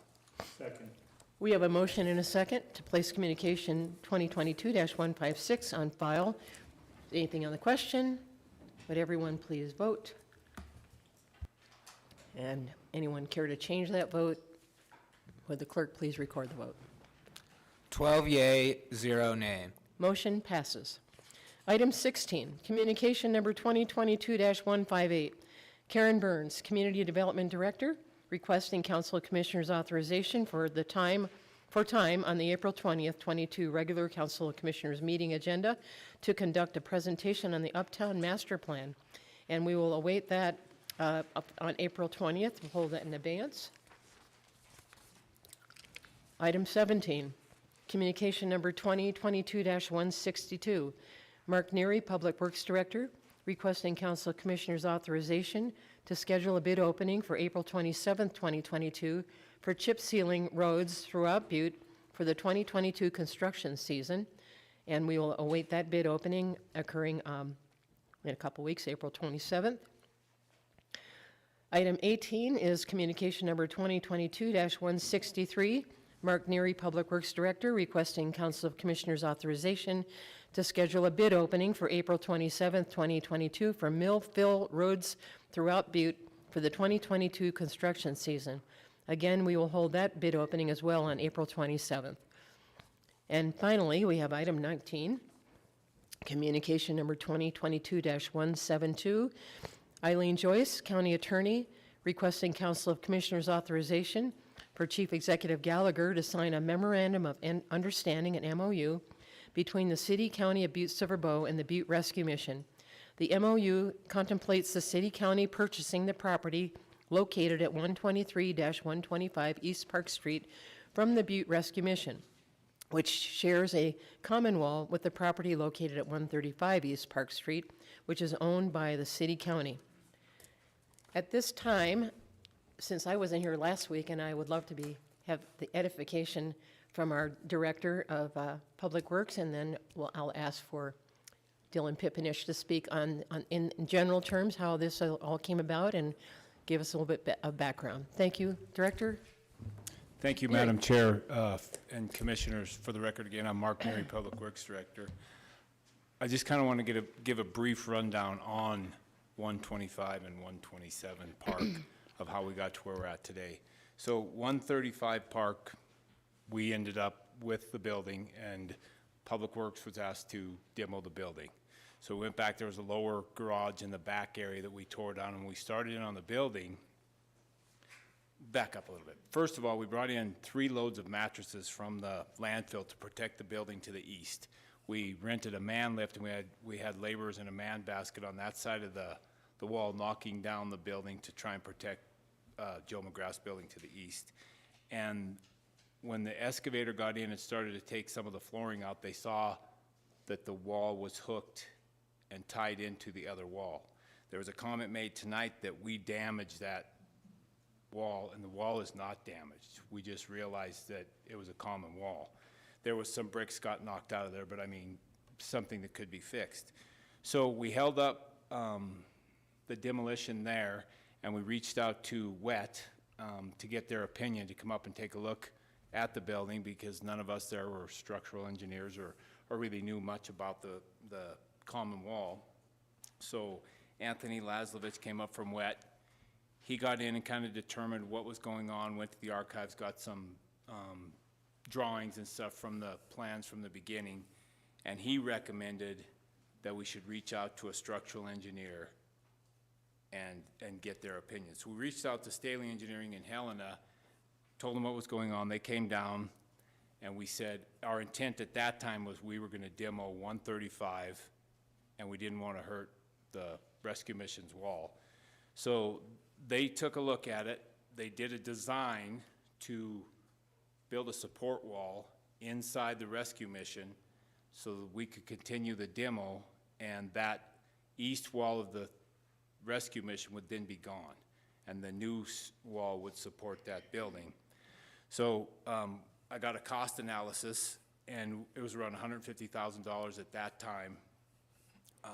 You know, like we talked last week, it wasn't a bid, so we weren't perfect. It was kind of a ballpark figure. We just kind of needed to have some numbers if we're going to move forward. So with that, we decided if we're going to spend that $150,000 or the investment in that building, we should take a look at the rescue missions building, and that's when we hired Staley Engineering, a structural engineer with a historic preservation background, to come in and do the report, and that's where we're at today. We had met with the rescue mission board for I don't know how many months, once a week, to kind of see if there was any alternatives that we had, and we came to the conclusion, and that's where this MOU ended up on your desk last week. The MOU states, I think y'all, it's $38,000 from the URA. We would take the building. we would do the demo, and then Butte-Silver would sell the land. With the sale of the land, we would hope to recoup the cost for the demo. And I believe if we didn't get the exact amount that whatever was built there, the taxes would be able to pay back the debt of the demo. So it would be paid back eventually. And that's, I just kind of wanted to clear the air. There was numbers thrown out last week about $50,000 in engineering designs and opinions, and I think we spent about just under $7,400 on the 3 engineering opinions that we had. So I just kind of wanted to clear up the air on some of that stuff. I don't know if anybody has any questions as far as Public Works. Anybody have any questions at this time for Director Neary? Commissioner Shea? Thank you, Madam Chair. Thank you, Director Neary. I'm just looking through the stuff that I was given when I had requested some information about the engineering studies. I don't see anything in this packet from WET. Do you have that you could get that to me? Director Neary? Thank you, Madam Chair. Yes, Thank you. Commissioner Shea, I can get it for you. Thank I you. believe it was around $1,100. I'm just looking more for the information that was contained in the report. Okay, all right. Thank you. I can get it. Any other comments or questions for Director Neary? That was easy. All right. Thank you very much, Mark. Appreciate that. And I was going to call on Director Pipinich with our planning department, and also he is the supervisor for our building official. Thank you, Madam Chair. For the record, I'm Dylan Pipinich, Planning Director. I'm available to answer any questions for how the public exclusion was determined and made. That decision was out of my department, so I'm here to answer any questions. Or I could just generally explain it if that would help. Oh, of course. Commissioner O'Neill. Thank you, Madam Chair. There were 3 engineering studies done on this property. Is that correct or incorrect, Dylan? Director Pipinich. Madam Chair, Commissioner O'Neill. So, as with all of these situations, this is very complicated. There was an engineering study done on 135, and then there were 3 engineering studies done on 123, 125. We used all of those reports to help make that determination. So just to clear up some processes and how this public safety exclusion works, there are 3 individuals that are allowed to claim the public safety exclusion. One's the building official, the fire marshal, and the health officer. In this case, the building official made that decision, but I want to make clear that these decisions are not taken lightly. The building official is in the planning department under my direct supervision, and I inserted myself and am a part of those decisions every step of the way. So I am fully aware of everything that was used to determine the public safety exclusion and can answer any questions moving forward when issues come to this level. I believe it is the department head's responsibility to stand up here and answer these questions. So yeah, there's full disclosure. I've fully understand all the engineering reports. I'm open to answer any questions on any of those determinations in those engineering reports or any determination that was made by my department outside of those engineering reports, and will I'm here. Okay. Commissioner Anderson and then Commissioner Reardon. Thank you very much, Chairman Chuck. Thank you very much, Dylan, for being here. I appreciate that. Could you explain in some detail for all of us here, and there's a great majority of people who commented on this earlier, what this exclusion is and how you came to it? Director Pipinich. Madam Chair, Commissioner Anderson. So the public safety exclusion is located in the Historic Preservation Ordinance. And what it says is that if there's a public safety hazard that cannot be reasonably repaired, the building official, the fire marshal, or the health officer has the right, upon notification of Council of Commissioners, has the right to remove Historic Preservation Commission from the decision to be made. So what it does is it just It stops any permit for demolition, for repair, or otherwise to have to go to the Historic Preservation Commission. Follow-up, Commissioner Anderson. And why is that important to keep it from going to historic preservation? Mr. Pipinich. Madam Chair, Commissioner Anderson, so, I mean, I believe the intent of the ordinance is to say that public safety is more important than anything else. When it's a public safety hazard, the public safety exclusion makes it so historic preservation cannot delay action to stop that issue. Follow-up, Commissioner Anderson. A line of questioning here, so if you bear with me. When was this public safety exclusion signed off? When was that put into effect for these buildings? Mr. Pipinich. Madam Chair, Commissioner Anderson, so by ordinance, it is when one of those three entities notifies the Council of Commissioners, which happened last week, attached to the MOU. One more, So Commissioner Anderson. the exclusion was just put in last week. Then why was if the public safety was such at risk when this came to us,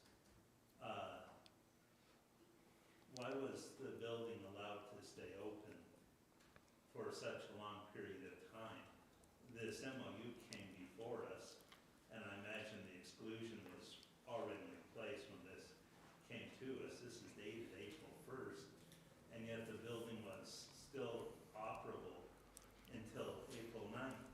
So when they're allowed to stay open for 9 days from the date of this letter we received, I don't believe, and I don't believe a lot of the people out here believe or can really trust us when we're saying this is such a public safety hazard. We have to forego our formal parameters that we put in place to protect these buildings. It seems like we're using this exclusion as a way to go around and cut out the normal processes. Because I believe if the public safety was so imperative that we need to get rid of the building now, that we would have stopped people from entering this building for those 8 days after this. Am I wrong in that assumption? If a building is condemned and it's deemed public safety hazard, why would we allow the public to enter that premise for those 8 or 9 days? Mr. Pipinich. Commissioner, Madam Chair, Commissioner Anderson, that is a very good question, and thank you for allowing me to answer it, because I know that that's where most of this confusion is coming from. So, to be clear, the public safety exclusion is also pertinent to repairs. It has nothing to do with demolition solely. So, what it is intended to do, it is to allow the property owner themselves to be able to make the decisions of what's best for their building because it is a danger without having to take their case to historic preservation, which is what is happening. So you'll notice that the public safety exclusion was noticed to council last week with the MOU, but the engineering report that we were basing that on was also dated last November. So that's not only been just 8 days, it's been 4 months. And if you also notice in that engineering report, the engineer's primary suggestion was to vacate the second stories above, only utilize the first story, because of the weight and the stuff that's on that second floor is an issue. So that's what the rescue mission has been doing, has been cleaning out the weight of the building on above the first floor per the recommendation of the engineering report. So how Butte-Silver came at this is the rescue mission is our neighboring landowner now, and we have a common issue, which is that wall, and we've been working with the rescue mission to have a common solution. So the intent of the public safety exclusion is to allow the private property owner to decide what is best for their building without taking it to the Historic Preservation Commission. And that agreement between Butte-Silver and the rescue mission, which is the MOU in front of you, was demolition. Public safety exclusion isn't just to say that this is an imminent danger and is condemned.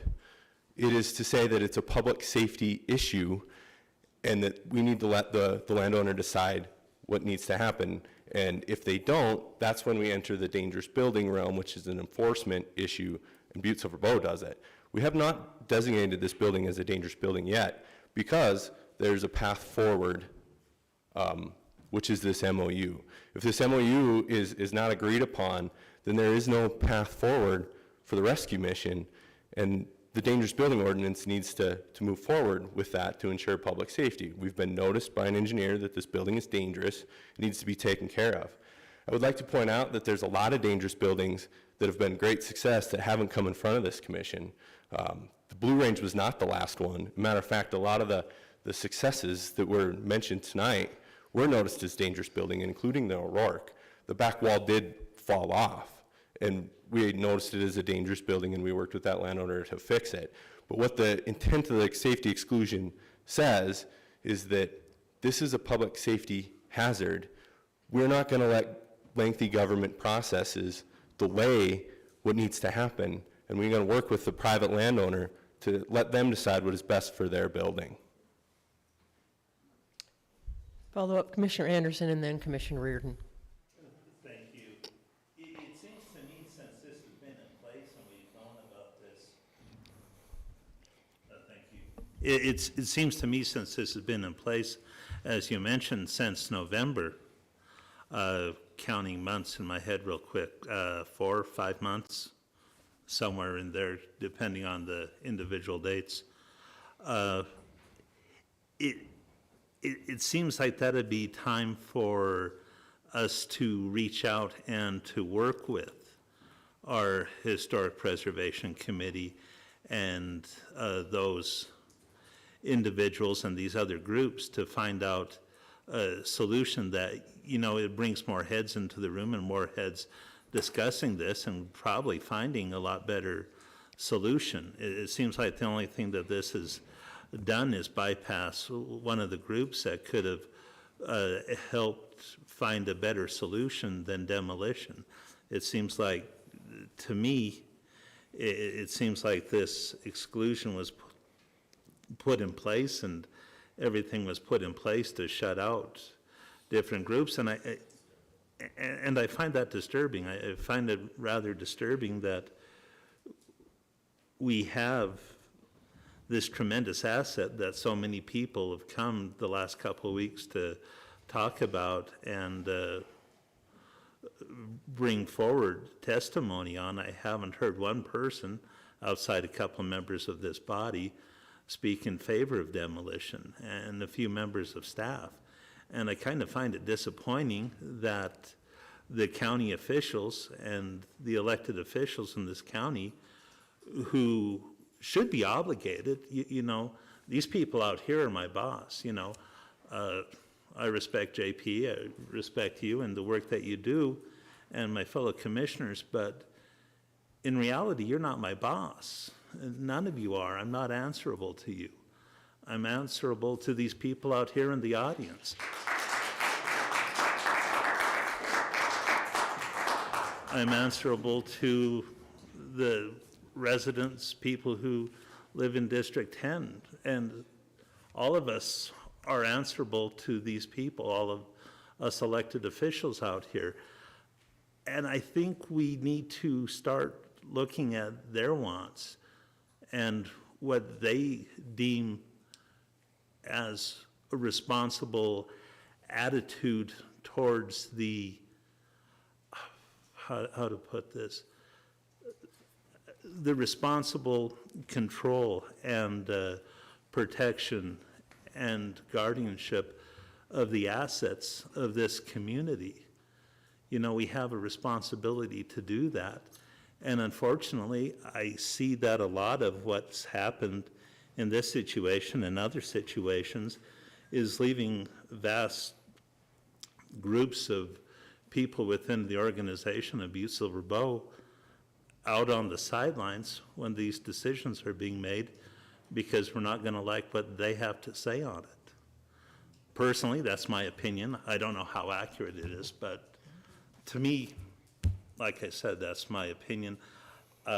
there's no need to answer anything there. It is, like I said, just more of a statement, but I appreciate the work that you do, and thank you very much for it. And more important, thank you for being up here to answer these questions. I do appreciate that. Mr. Pipinich, would you care to respond? Yeah, Madam Chair, Commissioner Anderson, I would like to respond. So, I guess the best way to explain this moving forward is in these situations, everybody has their role, right? It's my department's role to enforce the ordinance as written, and that is what has been done to this point. There's been nothing done to leave anybody out intentionally. Everybody has their role, and unfortunately, the council doesn't get their say until the public safety exclusion is noticed to them. In the background, this has been 2 years since we've been starting looking at this when 135's roof fell into the basement. That's what started this whole thing, and we have done above and beyond getting engineering reports to make sure that the decisions that we are making are adequate. And when we didn't get a complete answer from the first one, we went to the second one, and then to the third one, and then to the fourth one. And that is how we made our decisions. Like I said, everybody has their role, and not everybody gets to be in on every decision every time until it is your turn to comment on those roles. We decided that the public safety exclusion works here. It fits. It's important. And that decision was solely ours to make, and that is by ordinance. And you were noticed with that. What's in front of you tonight is the MOA because the rescue mission needs some help. They have a dangerous building that they have no way to fix, and they need some help. And they came to Butte-Silver for that help, and that's what that MOA for you tonight is. We're not talking about whether the public safety exclusion is adequate for this or not. We don't need to review engineering reports. That part has already been done, and that has been done according to the ordinance that has been in place and was put in place by this council. So I'm more than willing to discuss how those decisions were made because my department is an open book, and I have no problem defending any decision that was made by anybody in my department. But that's not what's in front of you guys tonight. What's in front of you guys tonight is the agreement with the rescue mission. But I am here to answer any questions if you would like to question on how the decision for the public safety exclusion was made, because I stand behind it, and we took 2 years to make that decision and hired 3 engineers to do 4 reports. I'm telling you that our due diligence was done, and the letter of the law was followed, and I can support that if you so ask questions. Commissioner Reardon? Thank you, Madam Chair. Thank you, Mr. Pipinich. It's, here we go again. And basically, I know why we're here. We're to address this document that we have to suffice the needs of the stores managers that have been involved in this deal.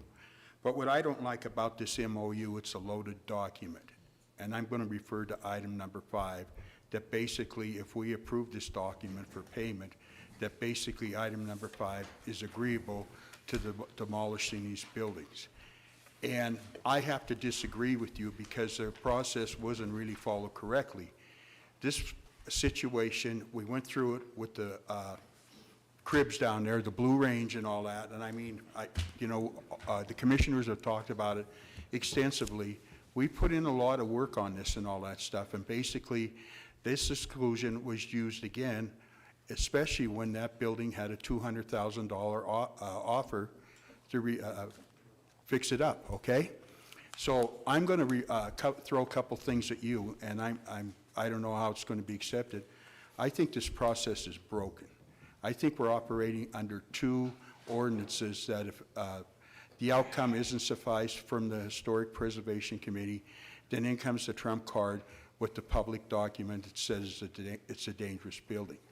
I don't like this process for the fact that it was too quick. If it had been out there, we're the commissioners, we should have known about it before it went to the URA and what we were facing. And we have people in this community, this room is full of them, that we owe an explanation. And when you look at this MOU, we're signing our life away for everybody in this room. So I have some questions on the memorandum of understanding, and one involves the terms of the sale. And I was wondering if County Attorney Joyce would put that out there, basically where we're at.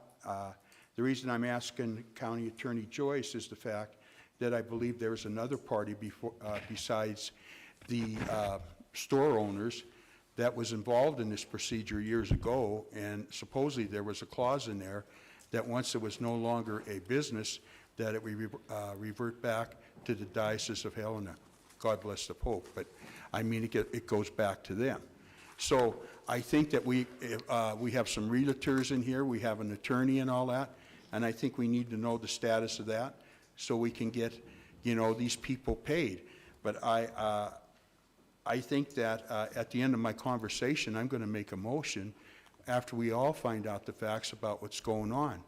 And number one is, I think moving forward, is we got to have a process, whether we're going to deal with the Historical Preservation Committee, where we're going to deal with your department and all that, where everybody that does business in Butte, Montana with these buildings knows exactly where they're at and how they can invest in these buildings. And we've heard from realtors that basically these buildings are marketable. Even you somewhat admitted tonight that the O'Rourke building, what had happened there, is this, nobody has a crystal ball, so how do we know that these buildings can't be fixed? So I think that basically the questioning has to be answered tonight is that where we're going to get these people paid, and then where we're going. And I'll tell you right now, I'm objectable to passing the complete memorandum of understanding with this clause saying that these buildings are to be destroyed when they come into possession of Butte-Silver Bow at this time. We owe these people an explanation. We owe these people a procedure. So with that, I would like to address my question to County Attorney Joyce and basically have her fill us in on what's going on with this sale process. Madam Chair, Commissioner Reardon, I'm not sure I exactly understand what you're asking me to answer, but I can let you know that what Director Neary reported kind of was the process is how we got to where we are today. And the reason that we began a negotiation with the Butte Rescue Mission was because, you know, we do have an obligation as the local government and the executive branch of the government to enforce our local ordinances. And when we became aware of this common wall issue, we did want to determine whether or not the building next door was a building that we should justify spending $150,000 to build a wall, and what the condition of that building was. And that is, you know, part of the reason why that engineering report was done. We do have an obligation to the taxpayers to obviously decide on how we are going to spend tax dollars, and once we become aware of a condition, we have an obligation to address it. And the Butte Rescue Mission, as everybody knows, is a nonprofit, and they did allow Butte-Silver Bow to have an engineering firm look at their building. We don't have people on staff that are structural engineers, and so we took that step to be able to utilize somebody with the appropriate expertise to provide the information to the local government on the condition of that building. When it was determined that the building had some structural issues, and everybody can read the engineering report and take it for what it is, but it's a professional engineer that is a structural engineer and has made some determinations on the condition of that building that our building official relied upon in determining whether the public safety exclusion should be utilized.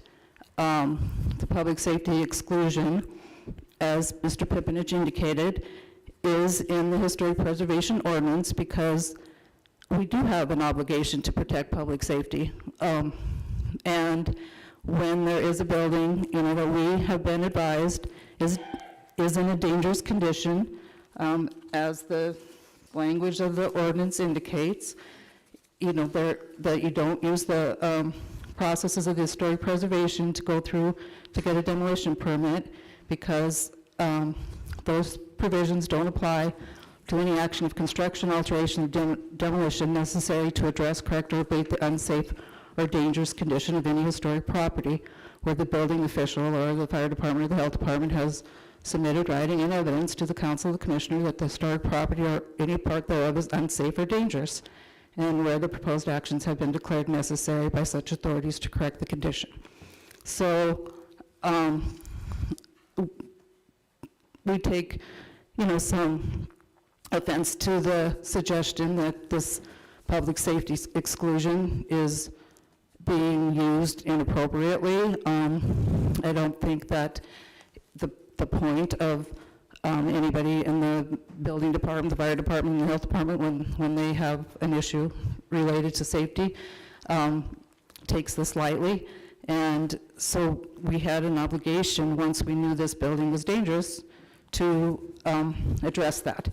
And so we started meeting with the people from the rescue mission, and we wanted to basically kind of try to work with them rather than begin the regulatory process using our dangerous building ordinance to notice them up and under that, have them come up with an abatement plan. We worked with them to see if there was a way we could work together to address the condition of the building. There have been other buildings. I don't think anybody thought that the building on South Wyoming was going to fall down, and it did one day. It started to collapse. And we, as a local government, have an obligation to the public to ensure when we are made aware that there are safety issues within a building, that we use our ordinances to address them. I'm not saying that these buildings couldn't stand for a long period of time, but nobody knows that maybe something would happen and a brick could hurt somebody walking down the street. We now know that these buildings have some issues, and we have an obligation to address them. So the rescue mission, as a nonprofit, met with us for several weeks, and we ultimately came up with this MOU as an effort to provide them assistance so that they didn't have to take on the repair or take on the demolition. In exchange, Butte-Silver obviously took on the liability for the demolition costs, when, as far as the reference to the Diocese of Helena, when we went to prepare a proposed deed, the rescue mission looked at the clerk and recorder's office, and the last deed, when they obtained the building, it was a conditional deed, and they received the property, but there was a reversionary clause in it that if they no longer owned the property, that it would revert back to the Diocese of Helena. And so they reached out to the Diocese of Helena, and they did file a document in the clerk and recorder's office that basically said that they were taking back their reversionary interest and would not be taking the building from the rescue mission, which would allow the rescue mission to go ahead and sell the property to Butte-Silver Bow if that was the decision that was made. Hello, Commissioner Reardon, then Commissioner Sorge, and Commissioner Fisher. I'm sorry, County Attorney Joyce, I didn't mean to offend anybody in this room about the progress and the things that are going on. And maybe I misled you with my question and you answered it at the end. Basically, I guess I should have said, are we ready to turn over this property to Butte-Silver Bow with all documents to suffice the payment to the people that had this business? Are all documents there? We don't have any verbal agreements. So basically what we're doing is a basic buy-sell agreement somewhat, and we have all the documents in place. County Attorney Joyce. Madam Chair, Commissioner Reardon, yes, Well, we have a proposed deed that has been approved by the Butte Rescue Missions Board that would allow for the transfer of the property from them to Butte-Silver. Follow-up? Follow-up, Commissioner Reardon. Okay, so what's our situation with the Diocese of Helena? Because I understand there's a clause in there. Has that been sufficed, you said today? Thank you, Madam Chair, Commissioner Reardon. Yeah, as I just indicated, maybe I didn't make it clear, but the diocese has filed a document in the clerk and recorder's office that they are acknowledging that they're terminating their reversionary interest in the property. Thank you, County Attorney Joyce. At this time, I'd just like to throw a motion out there to my fellow commissioners. I think what we do is we honor the clause that gives the funding and the payment to the thrift store, basically allowing them to turn the property over to Butte-Silver Bowl, and then the other parts of the MOU be held in abeyance until we can come up with a process on these buildings in the future. I have a question. Well, is there a second? Maybe Clarification. I'm sorry, Commissioner Shea. Thank you. Could you clarify your motion? Once again presented, we have this document, okay? We want to get these people paid. If anybody's shouldn't be really involved in here every night as these people. They did what they had to do and all that. So what I'm recommending is that basically I'm looking for the deal, I believe it's on page 1, let me go over this again, that basically their parcel of the $38,000 and the $12,000, I'm kind of digging here, and the rest of it, you know, we approve that payment to these people this evening, hold the rest of this MOU until we can come up with a positive procedure on these buildings. And the reason I'm making this proposal is because if you look at item number 5, basically once we make this deal, if we sign up on it tonight, that item number 5 designates that these buildings are smoke. And I don't think that our procedure is, I still believe it's tainted. I mean, I'm sorry. We hear from one department, we hear from another department, we don't really have what's going on and all that, and we have to come up there again with the procedure. So why should we hold these people back on their monies that they have agreed to, been basically removed from their store? We meet that means of the MOU and hold the rest in abeyance. Thank you.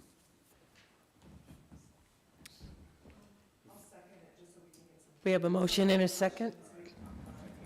Hold it. Let me see what's happening here. We have a motion and a second to approve a portion of the MOU that relates to buying the property from the thrift store and get them in the position where it's empty and we have it and we own it. That's the way I understand it. And then we would not demolish the buildings until we had some other procedures in place. I believe you mentioned things like performance bonds and things like that. I'm not sure. But anyway, that's the motion. We have a second. Anything on the question? I believe Commissioner Sorge, Commissioner Fisher, and then Commissioner O'Neill and Commissioner, well, we'll start with. Thank you, We'll Madam start Madam with Chair. Commissioner You know, Sorge. the hour's getting late, and I know we're all getting pretty tired, and, you know, we want to resolve this. But this question is for Dylan. Dylan, if we refuse this MOU tonight, and these buildings go back into private ownership, as, you know, some are suggesting, what kind of,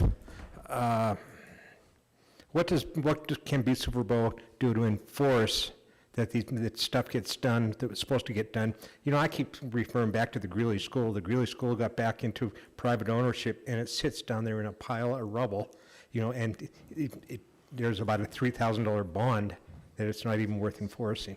Can you kind of give us a rundown of what the procedure would be? Mr. Pipinich. Madam Chair, Commissioner Sorge, absolutely. So I believe this is a good opportunity when it comes to dangerous buildings and the processes that we're following. I've continually heard that the process is broken. These are ordinances that I work with every day. I understand them inside and out, so I would entertain any questions of what part of the process is broken, so I could maybe explain that. But to answer your question first, a structural engineer has said that this building is dangerous and should not be occupied above the second floor, and could collapse. It is, I mean, hopefully you've all read the report. So, path moving forward, if the MOU is not signed, Butte-Silver Bow, my department specifically, has an obligation to most likely notice this building is dangerous. So the reason that hasn't happened yet is because that is an enforcement procedure, and the Rescue Mission has been working with us. So the way the dangerous building ordinance works is that the building is noticed, they have a certain time frame to come up with an abatement plan that is approved by Butte-Silver Bow, then have a certain time frame to do that abatement plan. The engineering work done in these reports was preliminary. On the second one, I don't know if you noticed on the last page, I think at the time, Staley Engineering had quoted around $50,000 for a secondary engineering report to figure out how to fix that building. That's 50 grand for just an engineering report to fix that building.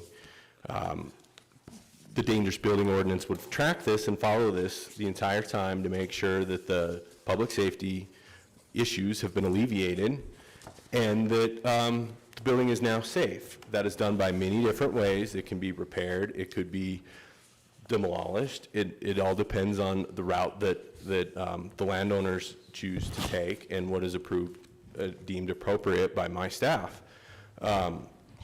You mentioned the Greeley School, so that was, the demo was done on the accordance of the landowner. That wasn't a dangerous building, so that's why this process wasn't followed.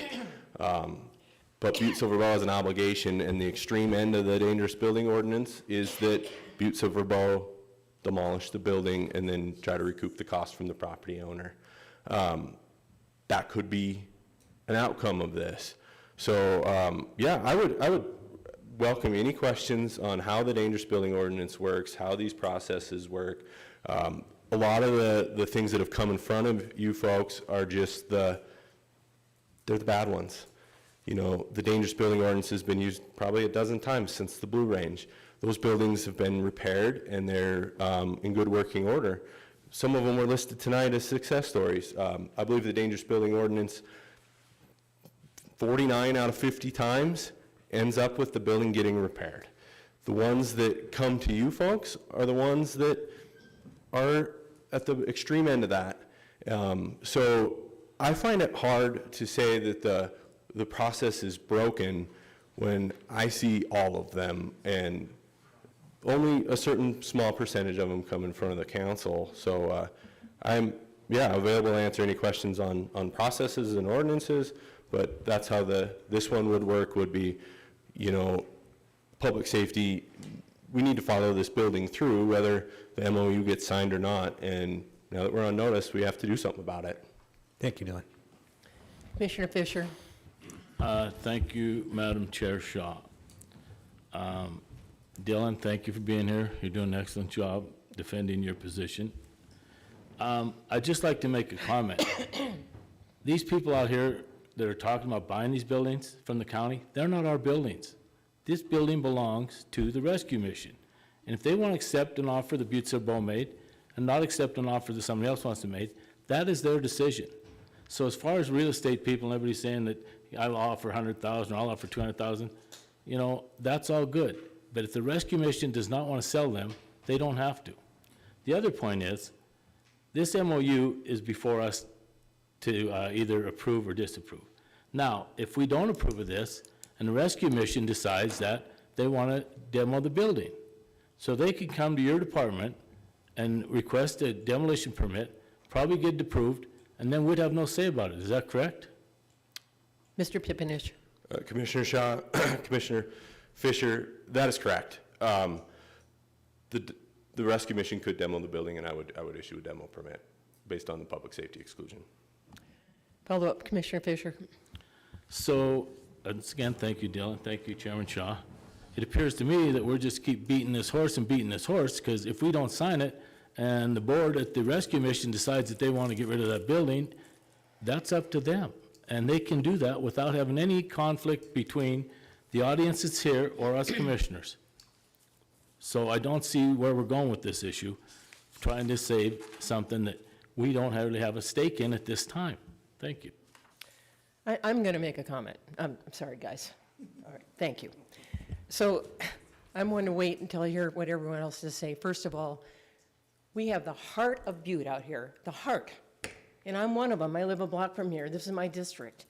And I was never told about this goings-on until I went to a URA board and I inadvertently found out that this was going to where it's at. I'm not trying to go to the past here, but it was annoying to me that I didn't know. Chairman of the board, of the council and my district, number one. I knew that was going to be studied by a structural engineer. I never heard about that result. And I understand this happened in November. That's okay, but it's not really okay. And to say that we keep kicking this can down the road, well, it's a pretty damn big can, I'm just saying. And we do not need to be we're not kicking a can down the road.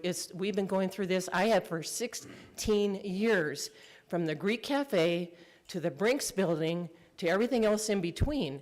And it has been nothing but, I'll just say, a cluster in a lot of ways, because we don't seem to have our heads wrapped around. And I know there's ordinances, Dylan. I know them very well. I came from a legal background, and I am very, I'm very interested in making sure we do our ordinances. But at the end of this report, I just can't get past this. It says, this report, and this is from Staley Engineering about 123-125 East Park. It says, is based on visual observations. No analysis of the existing construction has been performed, and this evaluation is limited in scope. I underlined that in red, to the defects reported, and is not intended to be a comprehensive structural evaluation of all elements of the building. And when you look at it, it looks fine, and I know there's buildings that look great from the outside, but I just can't get my head wrapped around this and logically come to a conclusion that this has to be torn down. And on Commissioner Reardon's behalf, I also would like to see that we take care of the rescue mission. They deserve it. They are victims of circumstance, in my opinion, the way this has turned out. And you deserve that. And then why can't we take the buildings, we will buy them, we will own them, and then put them out for sale? I don't believe, I know the albatross connected to it, I'll call it the yellow building, which I love. It's part of it, but it's not the big picture. And I want to see those buildings not get demolished. I don't want to see any of them getting demolished. I know there's a public safety exclusion, but I do know that in the beginning, we offered Mr. Edwards an opportunity to repair or demolish. Well, why can't we do the same thing? Repair or demolish. It's in the ordinance, and that's part of the HPC's exclusion. And that's the exception to the rule. I understand what that means, that exclusionary clause. But I can't, in all good faith, with my heart, demolish those buildings. I just can't do it, and you won't get my vote to do that. But I would be willing to amend or to make conditions on the MOU that would mitigate. And I like Michelle Shea always say we need to come to a compromise here. But we also need to make sure that the law has been, obeyed. No, that's all I had to say. County Attorney Joyce. Oh, thank you. I'm not happy. Thank you, Madam Chair.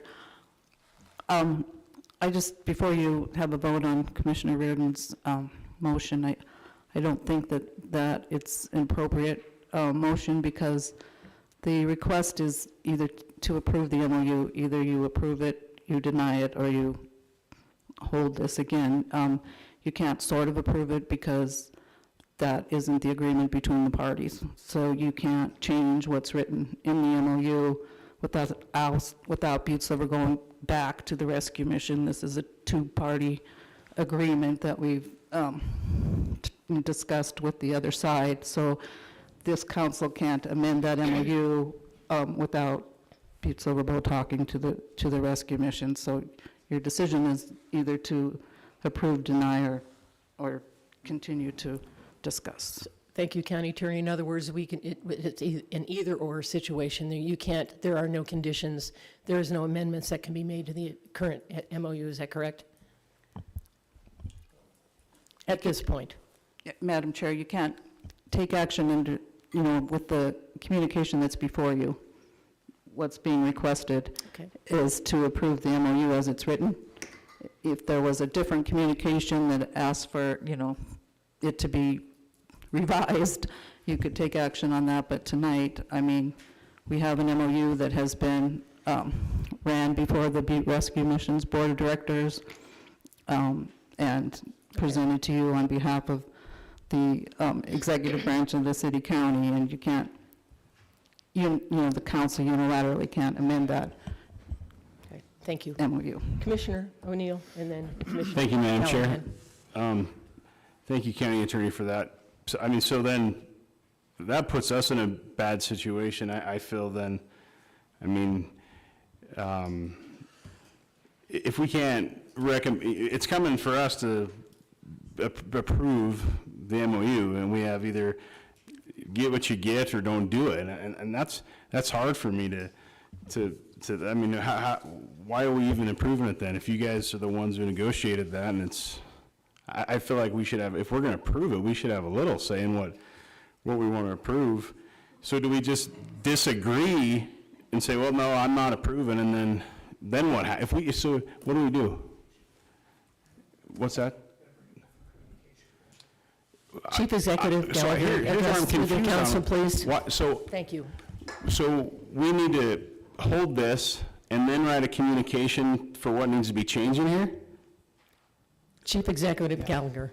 I apologize, Madam Chair, but Commissioner O'Neill, you would have to bring forth a different communication that would have different language in it. Right now, you can't change the agreement that was done between the two parties that County Attorney Joyce just talked about. Correct? County Attorney Joyce. County Attorney Joyce. Thank you, Madam Chair, Commissioner O'Neill. Yeah, so you do have three choices. You can approve it, you can deny it, or you could continue to hold it. And then you could have a different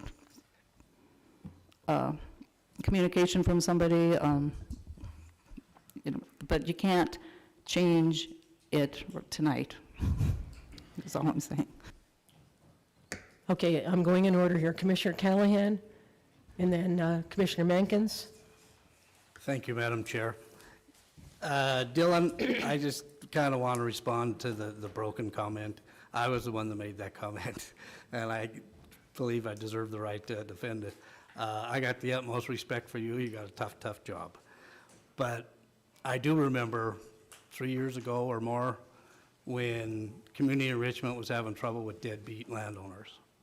And they came to the council and said, we want to amend the dangerous building ordinance. The state of Montana has a dangerous building ordinance that all the communities in the state of Montana, they go by.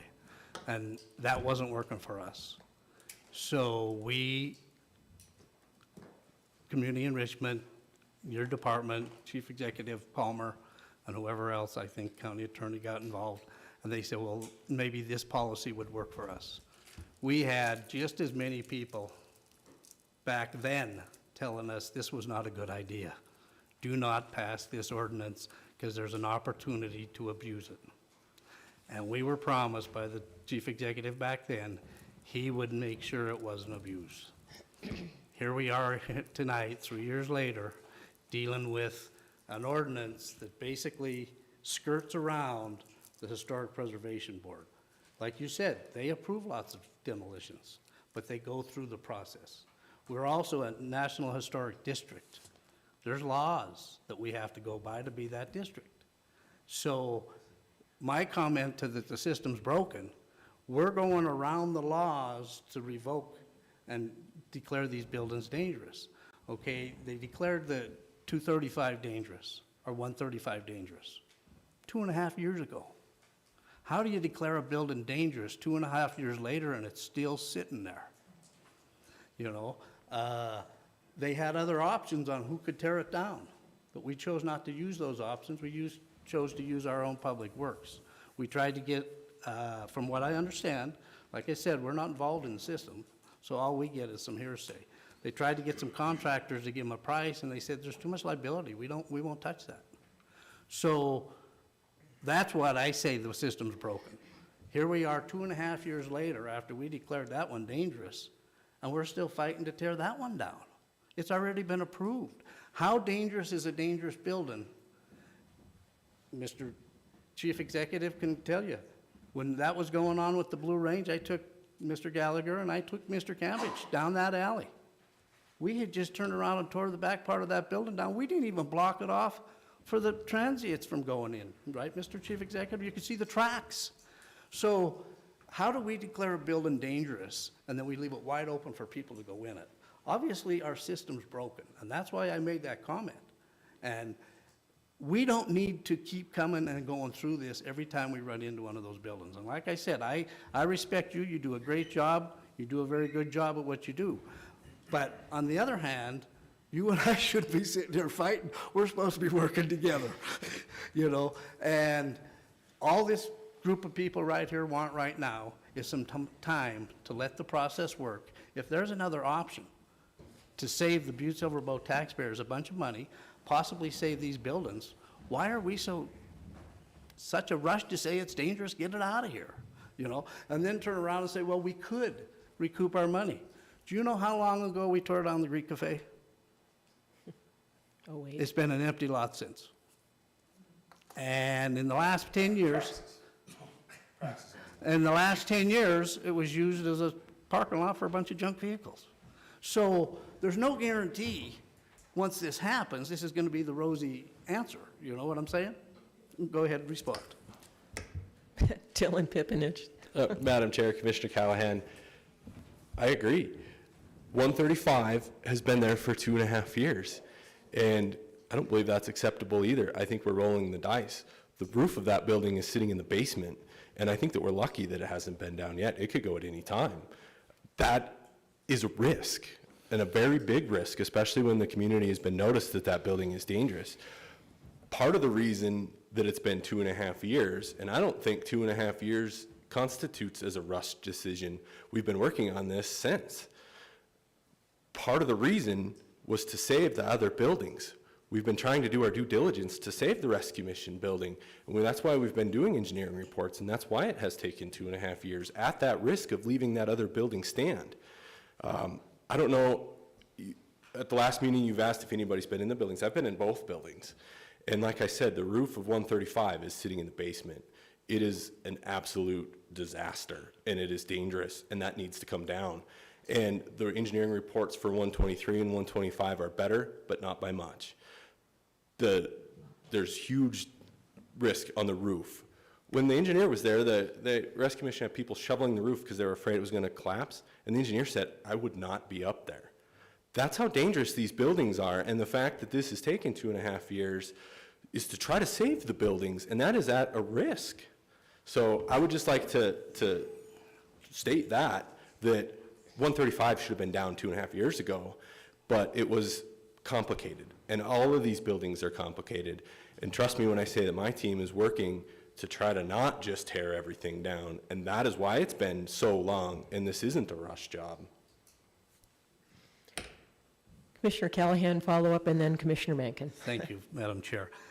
This is why we would like to get a second opinion. You said right there that the engineer says, I wouldn't be on that roof. This building could fall down. We had, 4 years ago, we had numerous buildings cave in because of the snow load. That building survived it. If that building survived it, obviously it isn't that scary that you can't go up and walk on the roof. Even though the engineer may have said that, how does a building that is so scary you don't want to walk on the roof hold up to a snow load that caved in some pretty strong buildings? And that building survived it. So that's why we're getting mixed comments. You know, there is facts to the building, but then to turn around and hear those comments, that's why we want a second opinion. Mr. Pipinich. Madam Chair, Here to Commissioner respond. Callahan, my best guess at why is luck. A second opinion, I got a second opinion, and we got a third opinion, and we got a fourth opinion. My department has the information that they need to follow the ordinance and declare the public safety exclusion. more information isn't going to help me make that determination or help Rusty make that determination. The ordinance as it stands, we have enough information. 4 engineers, in my opinion, is enough. I hope I answered your question. I'm sorry. Commissioner Menken. Thank you, Commissioner Madam, Madam Shaw. Mine's on like a different little, if Butte-Silver Bowl takes the property back, who will be liable for the property at this time? I don't know who, if it's,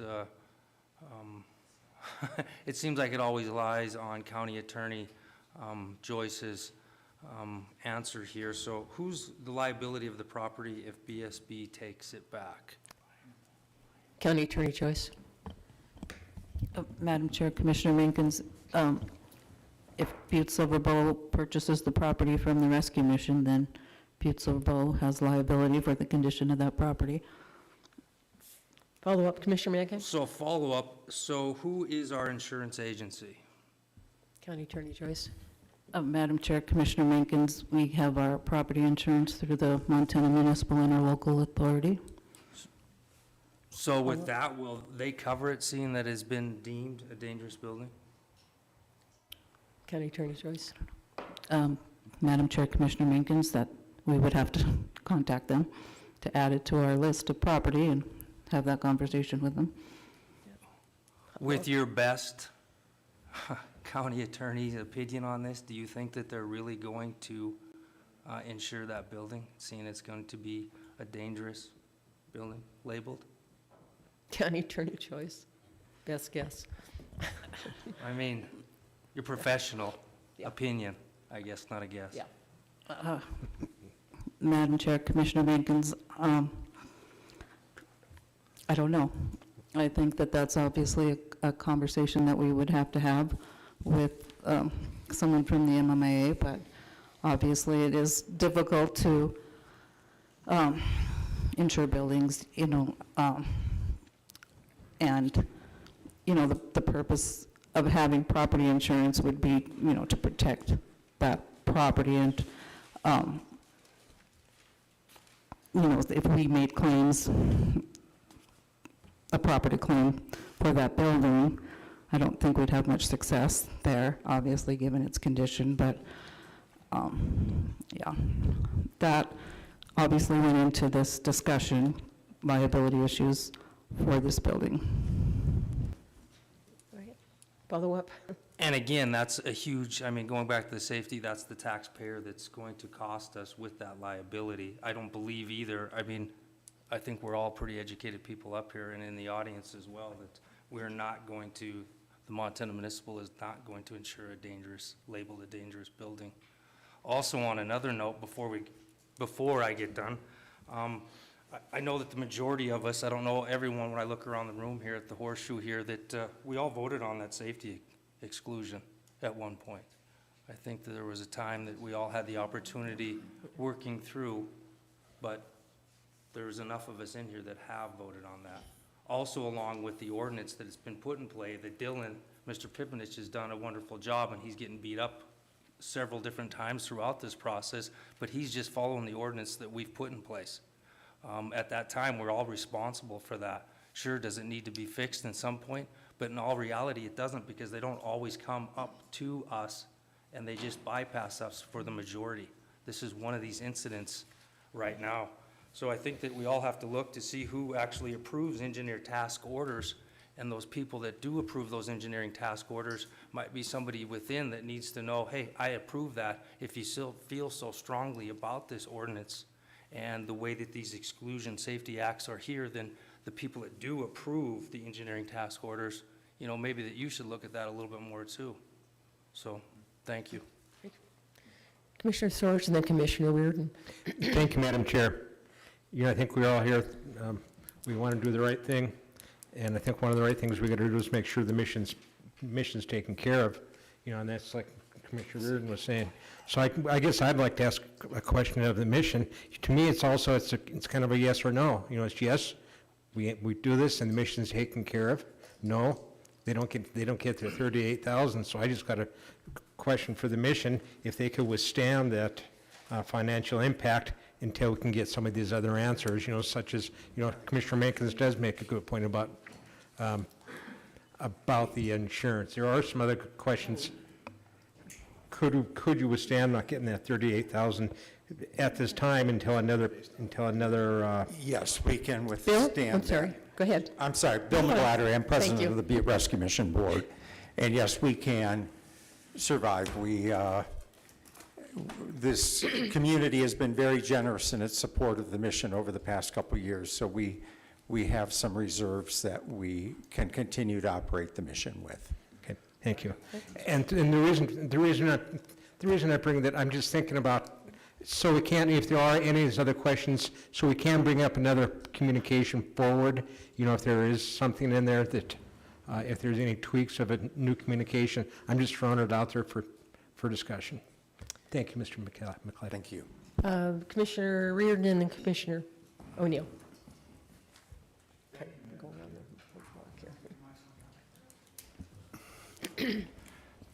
Once again, I would like to, obviously, we've had a talk on motion. We've been through demolition, we've been through engineering reports and all that, and I still think that everybody at this table is still looking at rectifying the people that were buying these buildings after. So with that comment and the things that are out there tonight, I would make another motion to hold this in abeyance until we can get another communication, basically reflecting the way that this commission feels. Number one being is the fact that we pay these people their money. Then we look at the other aspects of this MOU, which I still am a disagreement, is the fact that once Butte-Silver Boat takes this property, it's done. And I get insurance, I get everything, but the thing about it is number one, we got to be fair to everybody in this situation. And I think that at this time, I'd like to make the motion. We beat this thing up. Am I right? I don't know. Am I wrong? I don't know. But the thing about it is that basically, I vote that we, the motion is basically stated is that we hold this again in abeyance till we can get the communication forward. Point of order. You'll have to just withdraw your first motion and then replace it with the second one. Okay, I withdraw my first motion. And then I have to have a second withdrawn as well. Thank you. And now, go ahead. I'm sorry. Could you repeat your motion? There again, this motion will be to hold this document, MOU, in abeyance for another week so we can get the proper paperwork to pay these individuals for their building. Then it will become property of Butte-Silver Boat. Is that correct? I mean, the motion, I guess I won't ask a question. The motion is basically, we hold it in abeyance, we get them a document so we can pay these people, referring to item number, I got it right here again, basically describing the amount and get them paid off, and then we deal with this situation that comes at us after that. Okay, can I just make a clarification? I got the the nonverbal remark from County Attorney Joyce, is that we should just hold it in abeyance Right. because we really can't change Right. the MOU. I'm Right. just saying. Right. Okay. Right.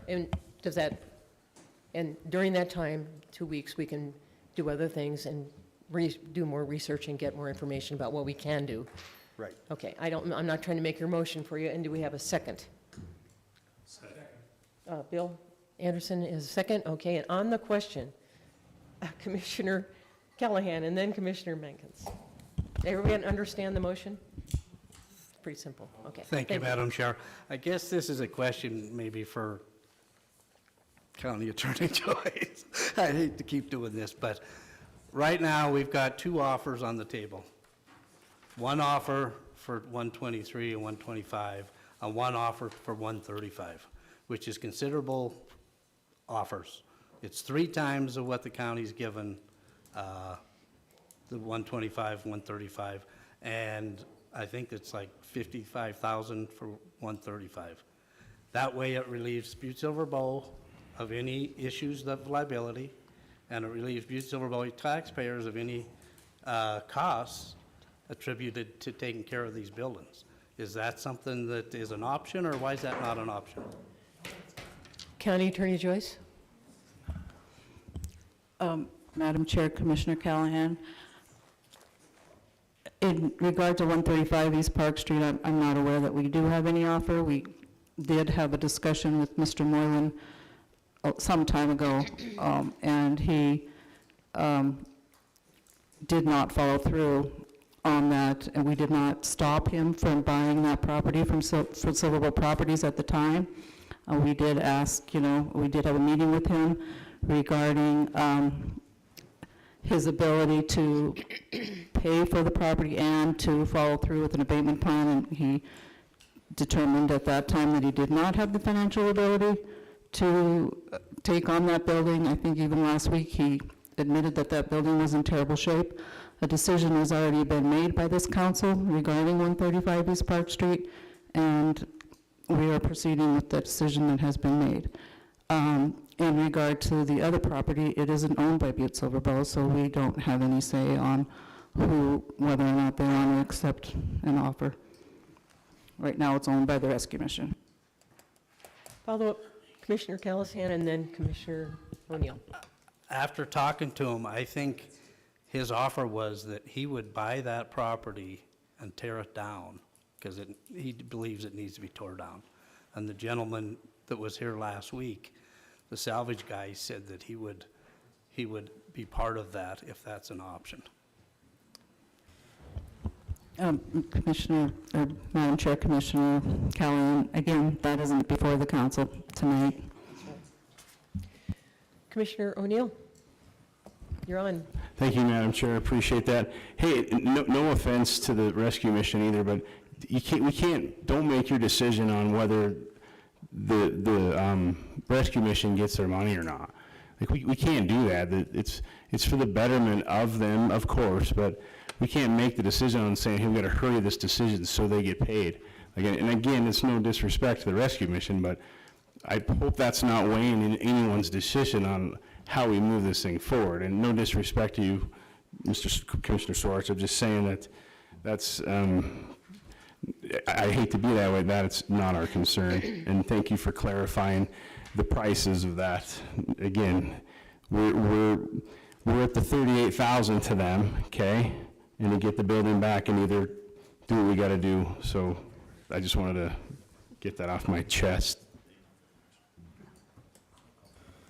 Thank you. I don't know who to go next.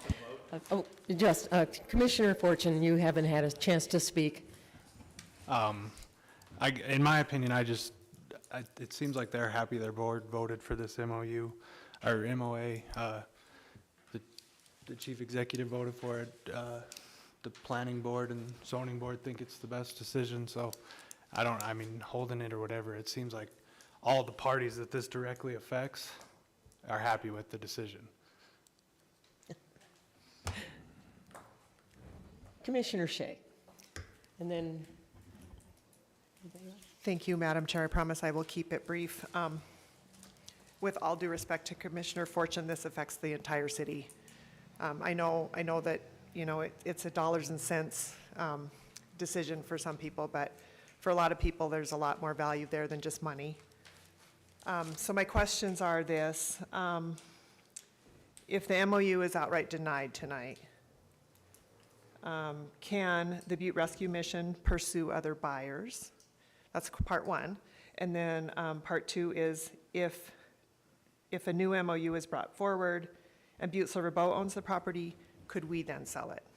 And that's all I have for the county attorney. Thank you. County Attorney Joyce.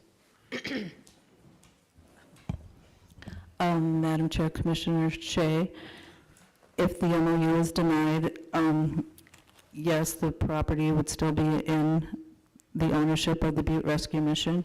As Director Pippenich indicated, we would notice it up as a dangerous building, but they would have the option to pursue whatever they wanted to pursue in terms of the building that they own.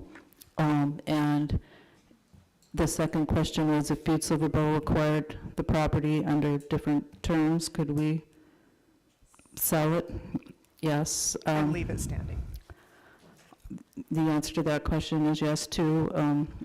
As was indicated, I think in the MOU, the goal was for Butte-Silver Bow, if these properties were demolished, would be to redevelop these properties and have control over the redevelopment such that we could have some conditions on the sale so that they are redeveloped in such a manner that complies with historic preservation values. Follow-up, Commissioner Shea, and then Commissioner O'Neill.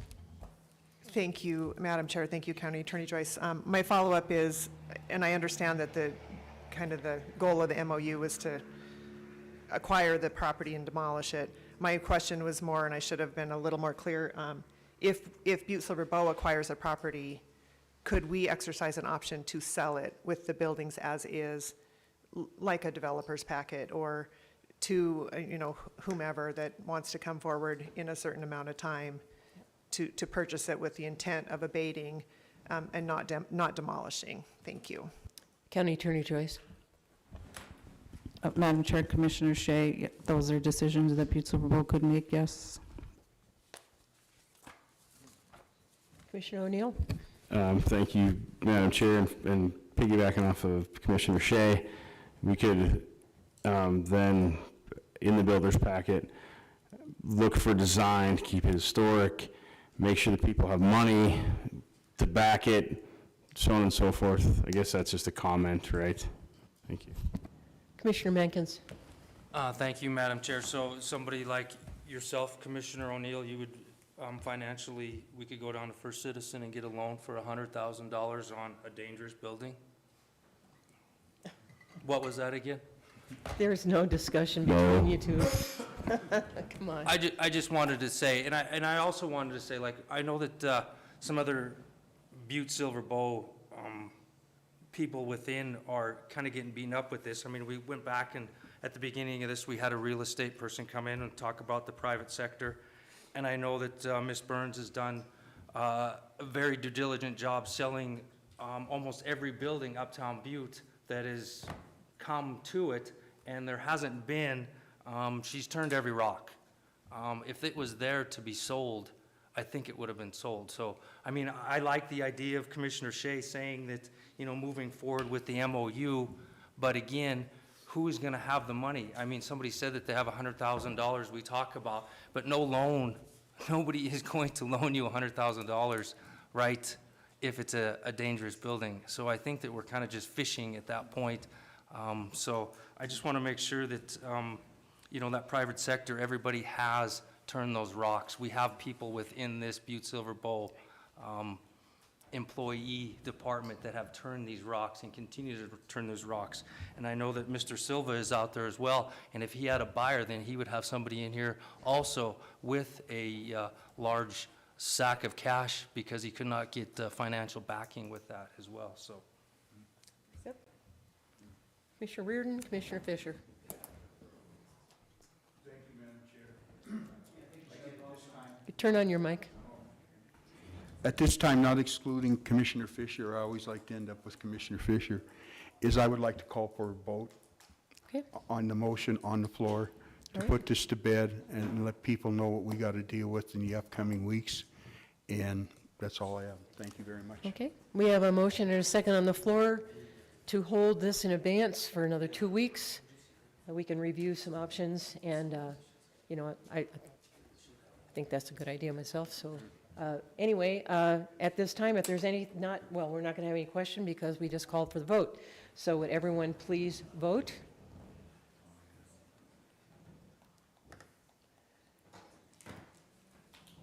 Would anyone care to change their vote? I'm going to give you a minute to think about it.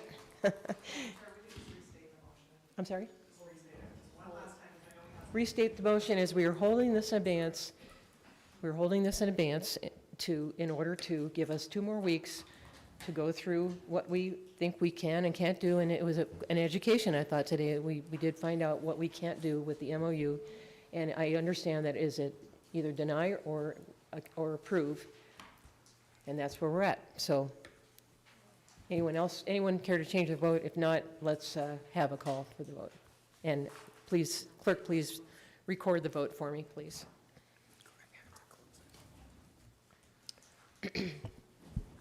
10 yea, 2 nay. Motion carries and passes, and we will hold this in abeyance for another 2 weeks. Thanks, everyone, for being here. We're not done yet. Well, I'm just saying they can go home. We still have to continue on. Oh, my goodness. Okay, public comment on any matter not on the agenda. Is there anybody who wants to speak on anything that's not on the agenda? That's not. They did. I just want to get them paid, you know? and then Okay, can we go have from not there. adjourned yet. I would entertain a motion to adjourn. Second. All in favor to adjourn, signify by saying aye. Aye. Motion passes. Thank you, everyone.